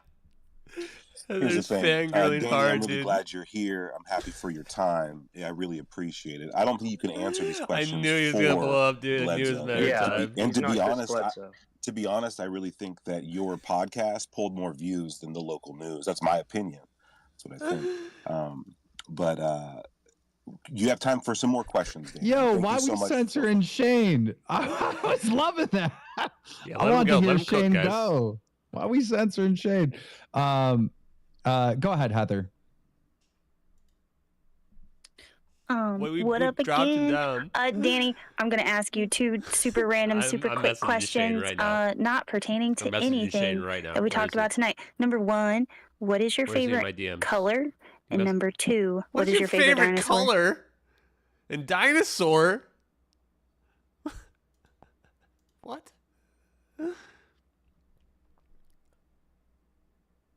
How come I can't? She is going to judge you for that, so think wisely. Got him in deep thought. Danny, I don't know if you know. We cannot hear you. Can you guys hear Danny? Am I the dick? No, I can't hear him. Should I ask him what his favorite Danny, ice cream if you're still flavor there, is? throw up an emoji. Not sure if you're having mic issues.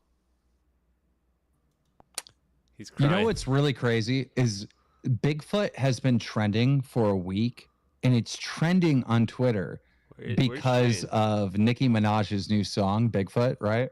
So her little stands are making it trend, but anytime you click on Bigfoot, it's all actual like Bigfoot stuff. It's nothing to do with Nicki Minaj. So Bigfoot's getting a lot of attention thanks to Nicki Minaj. Yeah, what do you think about Bigfoot? You think that Patterson Gimlin footage was debunked, or do you think it's still legit? Real quick, some housekeeping. I think Danny Jones is locked in limbo. So, Danny, I'm going to boot you off of speaker and invite you back up. It's a spaces glitch. It happens all the time. So What's your bear with me. favorite You're gonna get color and removed your from speaker favorite and then invited back. dinosaur? Are you serious, Heather Birdie? Yeah, for the third time. Jesus. Yeah, so ask him if you wanna suck his basically, D. Come on. I have enough capacity for unidentified flying objects. Bigfoot, no. That's where I draw the line. I'm just like, nah. I don't even have time to like really look at it. There's a lot of documentaries and there's a lot of like content that I've seen that's like pretty convincing that Bigfoot is real. But yeah, I don't let my brain even go that route. Have you seen the Hunted or the Missing 411 films? Yeah, but missing 411 will sit there and give you they'll say stuff like this. A lot of people go missing in our national parks. Look at all these people that have went missing in our national parks. Well, people can't really just roam on private property, but where can they roam? In the national park. So it does kind of make sense that people would go missing in the national parks, right? Like that's like a fucking no-brainer. And they did a whole documentary, right? Had all these researchers, and none of them could figure that out. I mean, it's just kind of silly. But the hook of it wasn't that they went missing; it was that they didn't keep the records. The park rangers are not required to keep the records of people who go missing, so they don't really have the real number. But that's an interesting fact. Does that even make sense, though? Like, I've been to so many national parks. It's not like they're keeping track of all the people that come in there. They're like, oh, how many people you have in your car? You got 4? Okay, cool, $20. And you come in. It's not like they're keeping track of all the people who are in there. Fair point. If you live in the country, right? If you live in a rural area, you're less likely to go visit a national park, right? Because you have access to land. You have a bunch of city folks that are constantly going to the national parks and whatnot. They don't know how to survive out there. They're doing dumb stuff. But we still go to the national parks. In the movie The Hunted, like they specifically focused only on dudes that were super experienced in the forest. They were hunters, right? In the 411 The Hunted, like these were trained dudes that went missing, like out of nowhere, right? Yeah, that's what makes the Hunted part so compelling, is because all of the excuses that you could throw in for the regular one, these guys are experienced, they know the area better than anybody, and still weird stuff happens in the woods. That's the takeaway. We don't know what it is. Maybe it's just bad hiking. That happens all the time. So while we get Danny up here, or Keem go, and then I just want to say, Shane, I do not support censoring you, and my bad that you were censored. And Estimate, you just came up here. What's your question as we try and get Danny Jones up here? There'd be squatching. Oh, it's going to be a Dodie question. Yeah, Dodie's been making a lot of appearances lately. Bigfoot cheeks like or alien cheeks? Which ones? Some squatches. He likes spaces. He likes an audience. He likes holding court, and he's very generous with his time and his information. I found on spaces. It's great to hear him talk. I got him talking for like 5 minutes. Jeff about may have asked how aliens perceive time. It was great, guys. What do you guys think about legit that? question. Like, why? That's a legit question. Why all of a sudden in the last 2 years he's been so open? We're gonna hit that up. Boredom. He's probably sitting at home. You know, the documentaries kind of pick up and it kind of builds. The space finally got good. Like, that's what he's doing. Where he's is Shane? His history. Where's UFO Shane? Oh, he's back up here again. And Spaces is kind of new platform, and it offers a I'm gonna pretty troll low Danny a bar little of bit, though. entry. I mean, so I he can always just kind of pop guys. in You know and pop I out am. as he pleases, and it just seems like I he's am got a who lot I of time am, on his chat. hands. That's my I'm a little bit of a troll. Dodie's the best because Dodie will get into alien races and all the races, and he does. You know, I don't know. He'll get into all the details, Dude, right? the trantiloids, the quantiloids. I love it. He breaks down aliens. That's like my point, though, right? Like, it's very fantastical and sometimes contradicts each other, depending also on like which Dodie you see. You see him on Gaia, or you see him in Spaces. And I'm just like wondering, does anyone think that's weird, or is it just me? No, everybody thinks Dodie's weird. Nobody trusts Dodie. Like, literally nobody. I've never heard a person that's like, oh, everything Dodie says is 100%. But I'm going to sit there and listen to Dodie. Me too. Yeah. Dodie gonna tell me bedtime stories. I like Dodie. Yeah, for the record, Danny never apologized about the interview. Never apologized about it. Never talked to me after that either. And I don't trust anybody, for the record. Where is Danny? Is he done? Yeah, I don't know what's up with Danny Jones. It might be he's in glitch. He's DMing me. He's totally glitched out. Danny, I don't know if you could hear me. Shoot up an emoji if you can, and I'll work it out in DMs. I don't even see you him. guys go ahead. No, you have to completely kick him out of the room. He has to close his Twitter app, and then he needs to come back and join, and then bring him back up as speaker. But you also have a lot of speakers. I suggest seems good. Dropping a few people.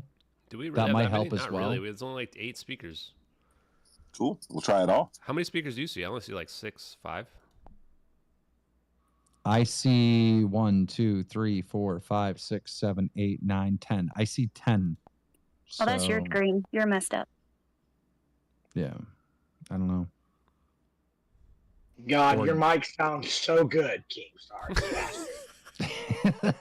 Well, go while we're waiting for Danny. Shane, your rant got cut off. Let it rip. It did. Yeah, please it continue. did. And I'm a part of Skyfire News, and it did. And I don't disavow what Danny saw by any means. Like, for real. Send Like, I Julian get that Danny saw what he saw, and I That's believe a really good idea.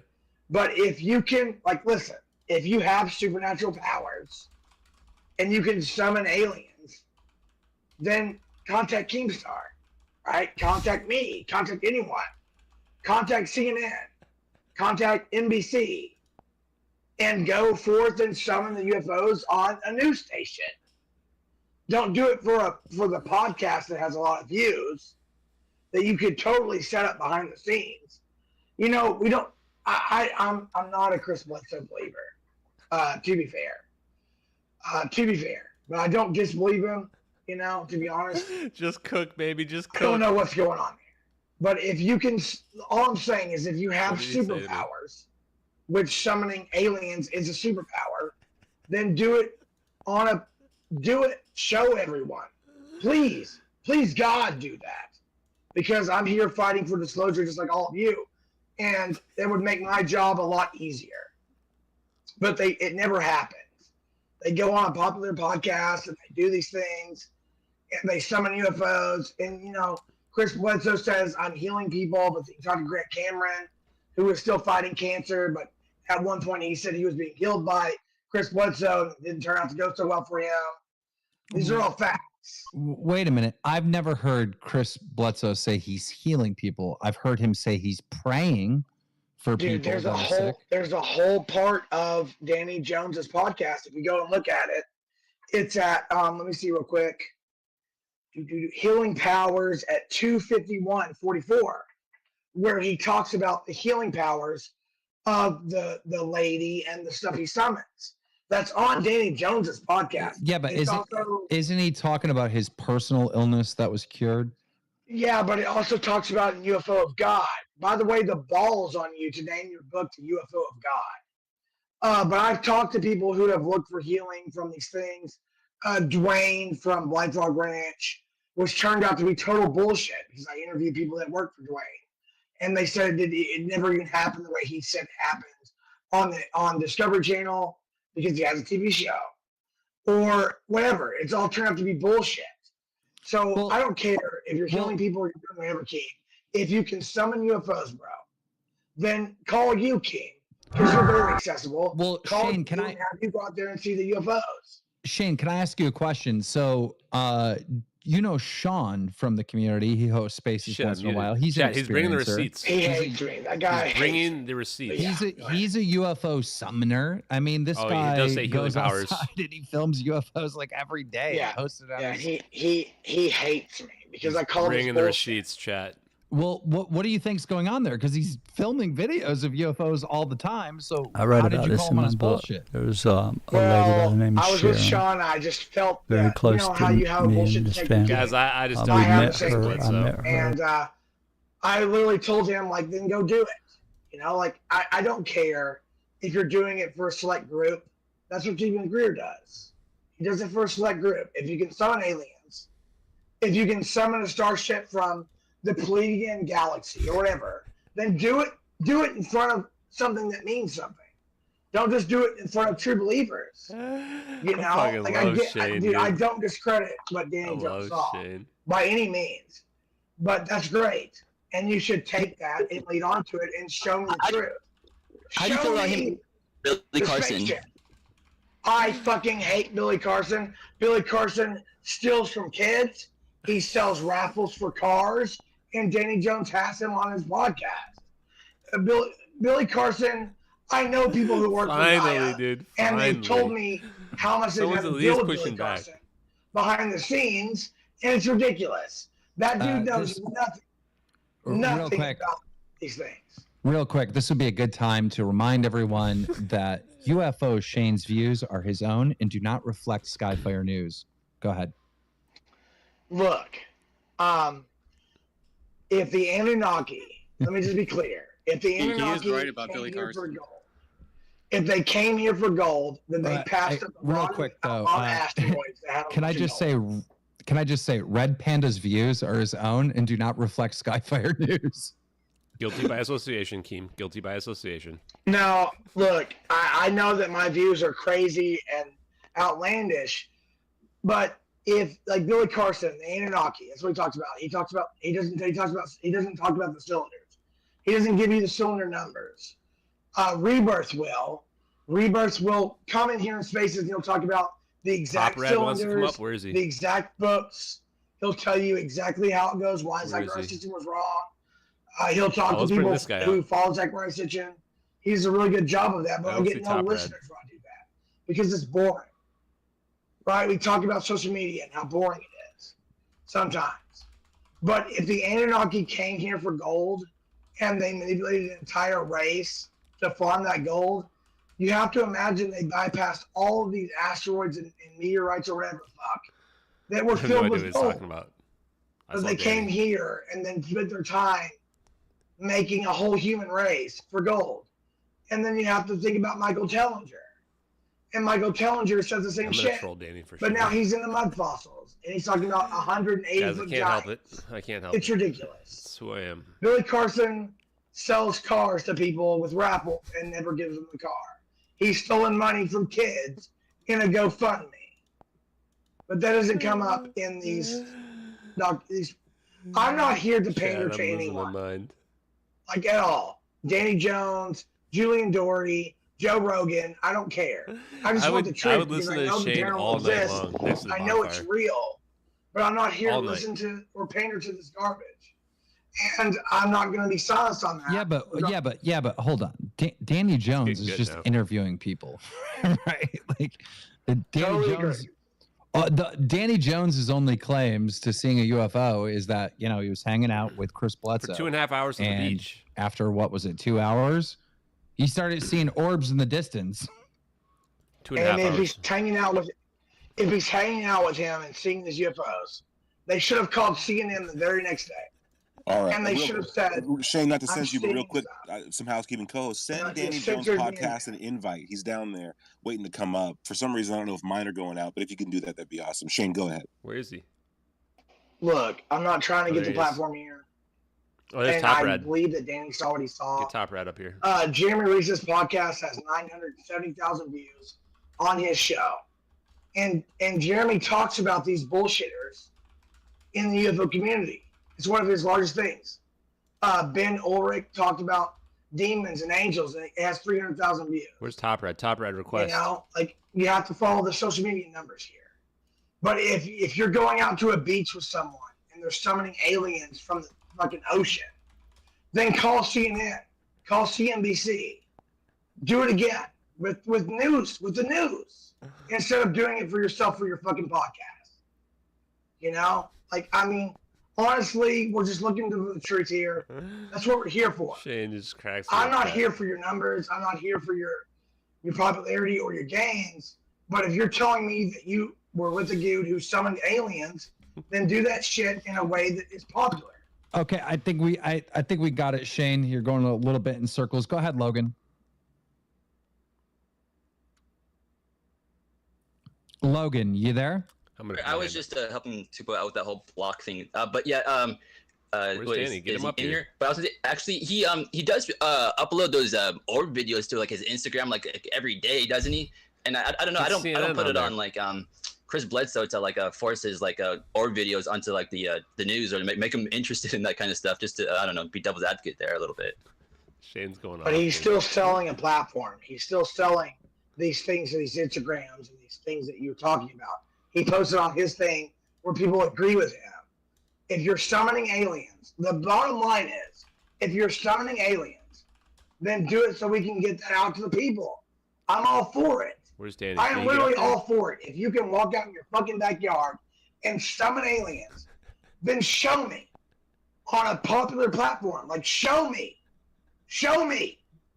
on something that isn't a popular podcast. Chad, I'm Show me on losing it. something that means something, which is, unfortunately, CNBC Fox News, whatever. Like, show me the truth. Not CNN though. If you want to do it in your niche little areas, that's cool, I guess. But just show me the truth, because I don't want to disbelieve it, dude. I'm all for it. Shane, do you? All right, Danny's is the back, news... by the way. Danny's Good back to see up you, here. Danny. Estimate, do I you don't want to ask see a him. question? Where Can you guys hear me now? Yes. There you go. Oh, there he is. Okay, I'm getting up. Oh, It's how time the for me to get my fucking hand up. booyah. To answer her question, my favorite color is orange. My favorite dinosaur is pterodactyl. Orange. All right, Very Estimate, good and then choice. Ashton put his hand up. Who cares? Ashton put his hand up. Cool. Yo, Danny, big fan of the podcast. I've been watching for a little bit, and it's like pretty evident early on. It's pretty good stuff. And I heard you guys talk about maybe having Dodie on, and I was just gonna ask that if you do, you definitely should, because he's a very interesting character, right? But if you do, there's a whole Project Serpo like AI, arc Danny? that he went through that not a lot of people talk about, and he was in an email chain with some pretty prominent We're gonna ask people. about Malcolm It Bendel. involved like this like hoax project that he might have known was We're coming gonna out just or might have troll a little bit. transmitted himself, and he kind of distanced himself from it. But I feel like it would be a cool cool area to question or to just get something on record, because again, it's not too much out there. And I just also wanted to get your thoughts, because you talk to a lot of intel guys, and what do you think of someone like Dodie, who's been in this for a long time, hanging out in spaces now the last 2 years and just giving all sorts of information, like basically spilling the beans, right? Like, should we ask just him about his LASIK gut as well? instinct. I didn't hear the answer to that. I have. First of all, where can I find this email thing you're talking about? This email chain that he was a part of? I can send it to you. It's like you have to go through the Wayback Machine, but there's this whole freaking thing where like they were getting threats of it being released, and then like he was talking to these people like, hey, they know about it, or they're talking about Serpo, and it's blown my mind. I still don't know what to make of it. I just didn't think that link was there, but I'll DM it to you. It's a whole thing. If you could DM it to me, that'd be incredible, man. I really appreciate that. Yeah, no, I mean, like I said, all I don't know shit about Dodie other than the documentary Jeremy told me to watch, Mirage Man, which was fucking incredible. If I was to do a podcast with him, I would obviously have to do a lot more research. So something like that would be super helpful, man. I appreciate it. Where'd Keem go? Oh, there he Sweet. is. Thank you. Ashton. Yo, Danny, big fan of your podcast. Have you heard of Malcolm Bendel by any chance? I mean, he's friends with Randall Carlson that I think you've had on. He's also produced the Thunderstorm Generator, which supposedly, according to a paper by Bob Grenier, excuse me, in the Nature scientific publication, says that you can produce coefficient of performance greater than 1. So I'm just curious if you've heard of him and if you've looked into that at all. Thank you very much. What's up, dude? Yeah, I did a whole podcast about him with Randall in like, I want to say it was October, maybe. All about that stuff. It seems wild, and I have not met Randall. I had not met Malcolm. Yeah, I think you might want to look into him. I think that I've chatted with some people. He's going to be in the Cosmic Summit this summer as well. I'm going to go over there and check it out with them. And coefficient of performance greater than 1 is essentially equivalent to over unity, which is the idea that you can produce more energy out than what you get put in. And his Thunderstorm Generator and the Vortex tube generator, I think is what it is, can theoretically do that. So, I don't know, just might be something to look into. I just wanted to bring that up. Thanks a lot, Danny.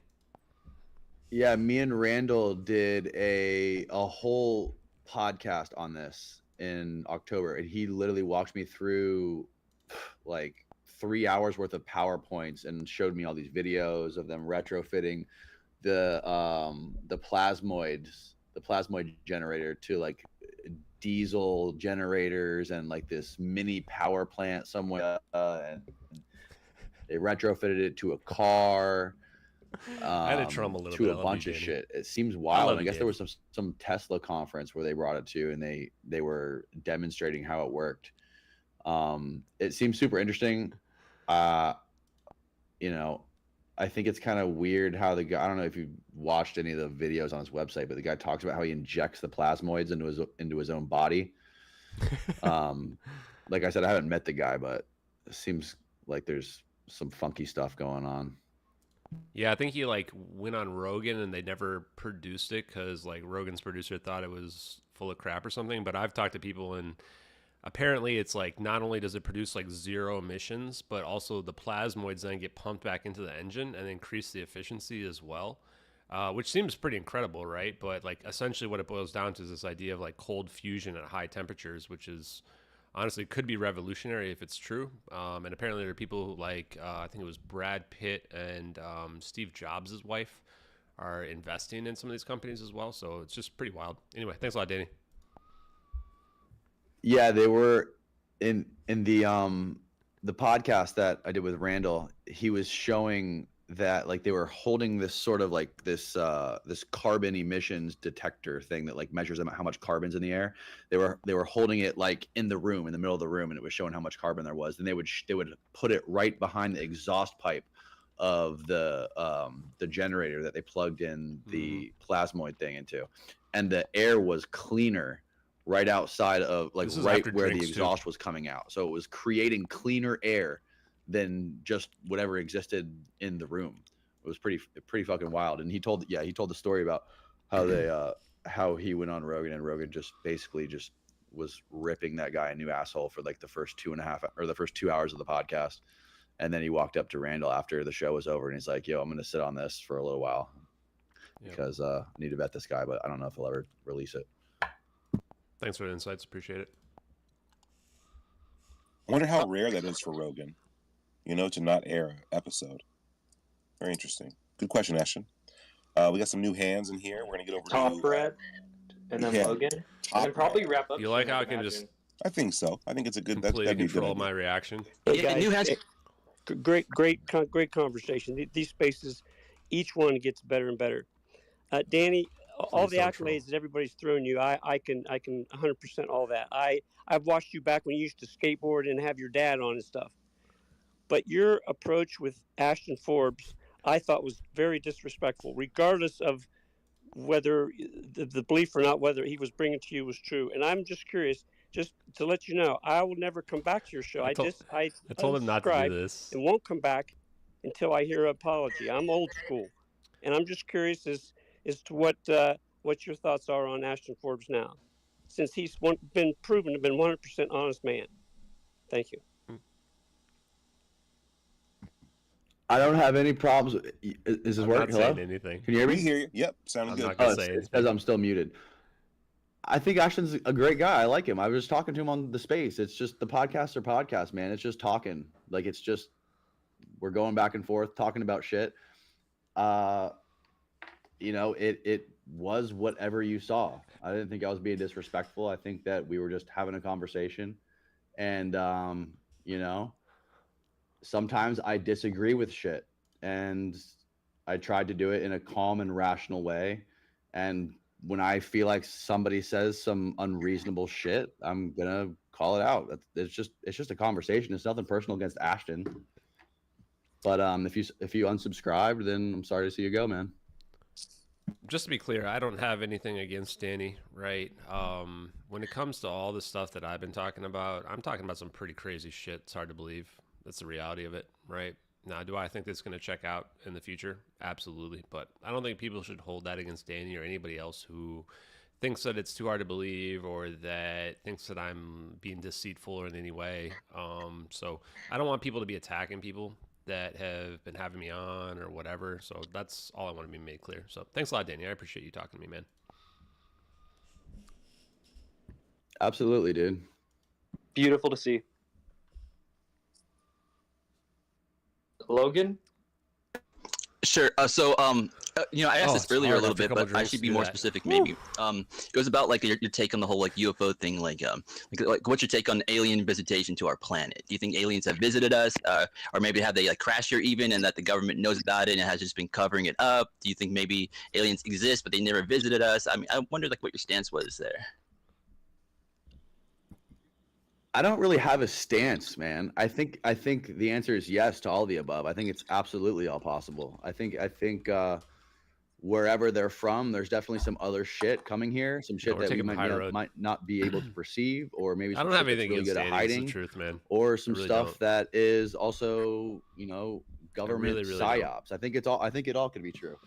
I'm not the kind of guy who likes to like have a hard stance and I'll tell you guys after this. Draw my line in the sand. I like talking to people, and I like learning. So. Yeah, I think that's totally fair. I mean, I totally have the same viewpoint as well. There's no reason to take like a hard stance. I mean, no one has any facts here anyway, so yeah. Good question, man. And that's a good place, I think, to close out on. Can you guys hear me okay? These glitches are legendary tonight.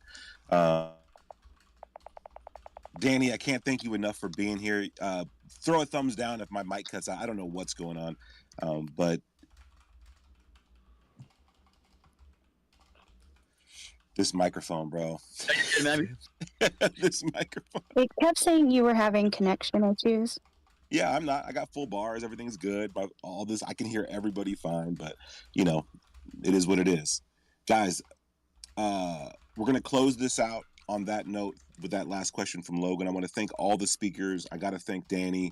I want to thank Daniel Sheehan even for going on the show today and having that air. That was really cool.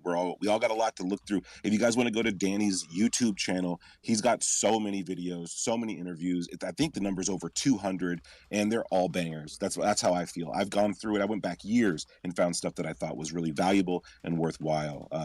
So thank you so much, Danny. Thanks, dude, man. That means a lot, Sam. I appreciate it. I enjoy coming on these little chats and talking to you guys. It's a lot of fun. Bro, likewise. If we ever get Dodie in here, we'll send you an invite right away. We'll get you in here as well.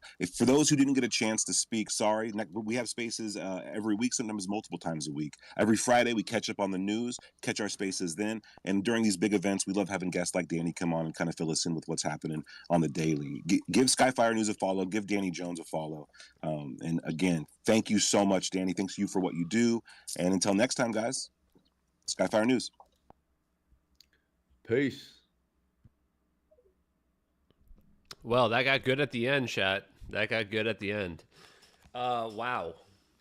I did not think Top Rad was gonna pop off like that. That was unexpected for sure. But I guess, you know, thank you, Top Rad, for backing me up. You know, even though it was a little bit inappropriate, you know, you did back me up a little bit. I think, you know, Danny did do us dirty, so he does kind of deserve it a little bit. But then somebody asked, you know, is Danny being used by the government? Yeah, he's being used 100%, right? Like I said before, guys, and I was being 100% honest about this, is either you're somebody who's pretending to be dumb and you are smarter than you appear, or you're somebody who's smarter than you appear and actually just more dumb than you appear, right? Danny is a genuine guy. That's the feeling I got from him in general. When I talked to Julian Dory, the impression I got from Julian was that he was somebody that's conniving and looking out for himself. When I talked to Danny, it was more of like he's I don't know how to be nice. He's just kind of a useful idiot. That's the reality of it, right? He's just kind of a useful idiot, which is good if you're trying to get your message out there, right? Because you can manipulate him easily, right? That's the truth of it. Now, I like Danny. I think he's a good guy and a genuine guy, but those are the types of people that are easy to manipulate. Sorry, I've had a couple drinks. With Julian, it's more of like, I think he sees the landscape and he takes advantage of it to his perspective, to his advantage, right? Like to the way that it'll benefit him, you know, and they know each other. So that's why I have nothing against Danny in general. And like I said, and like I've said this whole time, right? Like, I'm very confident that the science will begin to check out over time. The science will check out. We're going to find out that it is possible to teleport objects. If you guys don't believe me, look up optical phase conjugation. And when you look at optical phase conjugation, the reason why it's important is that light, the speed of light, is what determines how fast we think time can flow. So when you look at that object rematerialize itself, I want you to imagine the idea that a plane is rematerializing from one location to the other. Because I have a feeling that there's a connection there. Now, do I know exactly what the connection is? No. Is that what we're trying to figure out from the science perspective? Yes. And that's the difference between optical phase conjugation and macroscopic phase conjugation. It's not a matter of rebuilding the plane. That's like how we perceive it when we look at it. But it's a matter of the wave function breaking down and the wave function reappearing somewhere else, right? It does make you wonder about things like gravitational lensing, right? Also, Shane, I appreciate Shane for pushing back. I mean, Shane's definitely not getting fired. He's messaging me right now. And I'm glad that he pushed back because we needed some people to push back, man. It was getting a little bit absurd with the alien paintings and the losing my virginity to the aliens and stuff. Like, it was getting a little bit absurd. So I'm glad that Shane was there to push back. Obviously, he's had some alcohol. He's been drinking for sure. But I think that Artisan Tony is a neutral guy as well. Artisan Tony was in our chat. I don't know if he still is in our chat. Oh, he is still in here. Yeah. Tony, I definitely think Sheehan would come on your podcast, man. And the reason is that you set yourself up as a neutral party, right? The reason why I'm scary to talk to is because if people come on my podcast, they know they're going to get hard questions, right? Right? Like, if you come on my podcast, you're afraid of what I'm going to ask you. If you go on, like, Artisan Tony's podcast, like, you're going to get questions that are going to be acceptable, that you're not going to have to worry about the answers for, right? And I think that's the difference, right? There's a lot of people when you talk to them, and I don't mean this as a slight in any way, shape, or form. I think that if you're a good podcaster, you're somebody that's going to be non-threatening to people, right? Where you're going to ask them questions where they're going to feel comfortable. And this is part of the reason why the person that I'm planning on talking to around MH370, I'm going to set it up in a way where we're not going to have confrontational questions, right? Because if I were to ask the kind of questions that you guys know I want to ask, like, nobody related to the investigation is going to talk to me. That's just the truth of it. So, and Tony gets it. Tony, I can tell right away, gets it, right? Like he's saying in the chat right now, you know what the hard questions are, and you kind of have to like work around them a little bit, and you have to be careful of what you ask, right? That's the truth of it. If you want people to come talk to you on your podcast, and that's the reason why I'm not a good podcaster. I would not consider myself a good podcaster. I would consider myself somebody who just wants to get to the truth, right? And so for the people that are not afraid of that, they'll be happy to come talk to me. The people that want to get the truth out are going to have no problem talking to me. Lou Elizondo would never come on my podcast because I'm going to press him, right? And I'm going to press him in a way where it's going to reveal information regardless of what he says. And that's the reason why he's never going to come on my podcast. That's the reason why a lot of people would avoid me in general, right? And that's fine. I'm just being honest, but that's why my podcast is called Hard Truths, right? Is that I want to talk to people that want to let it all loose, right? It's just a little bit different than what other people are doing. But the truth is, I respect what like Artisan Tony in the chat right now. His podcast was great because he brought on other people that are actually like scientists, like Alexi, who understand it, you know? But I'm not going to retire in the sense of what we're talking about right now. Nothing's going to change, right? I think that in terms of what I'm doing, I'm shifting gears towards the science aspect of it. And I've already shifted gears, right? Like I'm still talking about some stuff related to MH370, but you guys can tell it's less and less, and it's more and more about the science. Because I want to get the science out there. Even stuff like EM drive, like that's the perfect analogy to what I'm trying to accomplish. Let me switch over to the full screen face. Ooh. Stuff like EM drive is a perfect example, right? Where there's this drive that has been discredited in the media, where the NASA liftoff, where they were going to put this up there into the atmosphere, like had an accident and something happened and it never happened. They never tested it. Those are the things where I'm going, that's weird.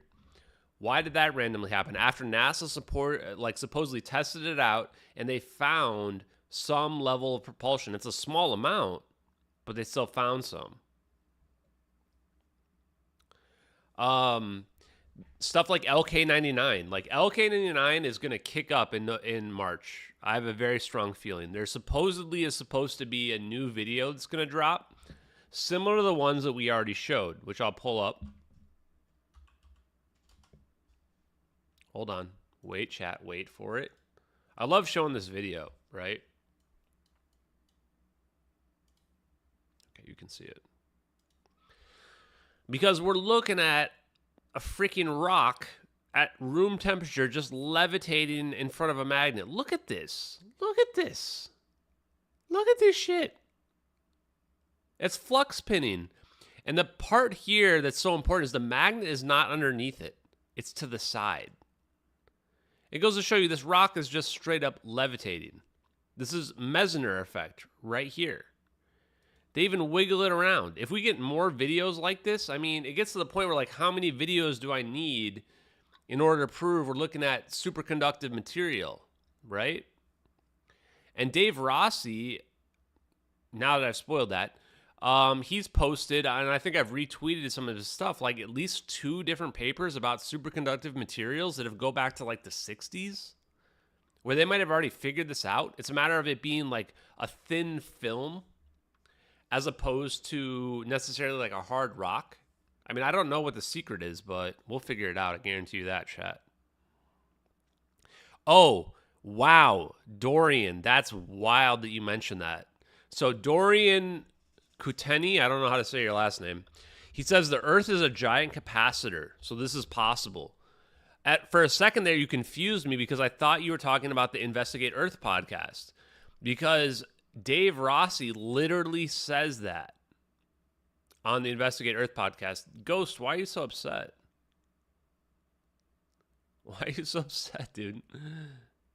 I'm ready to REA. I don't know what this guy's saying right now, chat. Okay. Ghost, dial back from the martinis, man. I think you've had more than I've had tonight.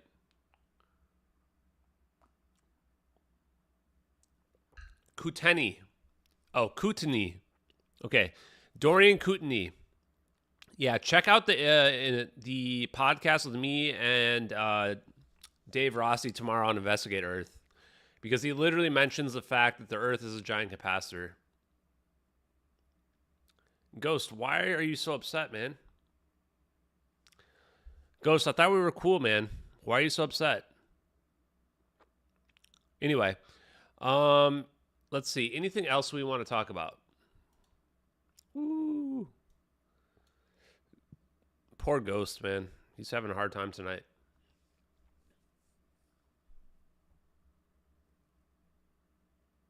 Oh, JK Philly fan took you out, Ghost. He took you out. He gave you a timeout. It happens. It happens to the best of us, man. Happens to the best of us. Anyway, we're looking at superconductivity here. We're looking at the Meissner effect, right? These videos, when they got released, it was not a mistake, right? This is a very specific video. They even have a ring ready to show us because they know people are going to think there's a string there. And they're like, nah, there's no string, man. There you go. They even show you this screw. Even this screw in the bottom left is intentional to show you the scale of what we're looking at right here, right? It's very small. I've got a screw right here, just like that one right there, right? Size of my finger. Same thing we're seeing here in the side of the video, right? So this here is very small, right? But still significant. I don't know why Ghost was having such a hard time. Normally he's pretty chill. Weird. Flew too close to the sun. What else do you guys want to know about that before we drop off for tonight? Before we drop off, I got to work tomorrow, chat. So I got to get my podcast updated as well onto Apple. I'm going to do that before I go to sleep tonight. I did upload the audio of the very first Hard Truths, and then I'm going to get the rest of them uploaded as well. I've got the first 3 queued up, and then the plan is to get the Mark Sokol interview queued up for later this week. Potentially Wednesday is what I'm aiming for right now. But that means tomorrow I have to focus on that. So we may not be streaming tomorrow. because I've got to go through and get all the rest of my audio podcasts uploaded to Spreaker or whatever the hell it's called. I don't know. It posts them to all the audio stuff. So if anybody out there also could check out, where's the list? Here it is.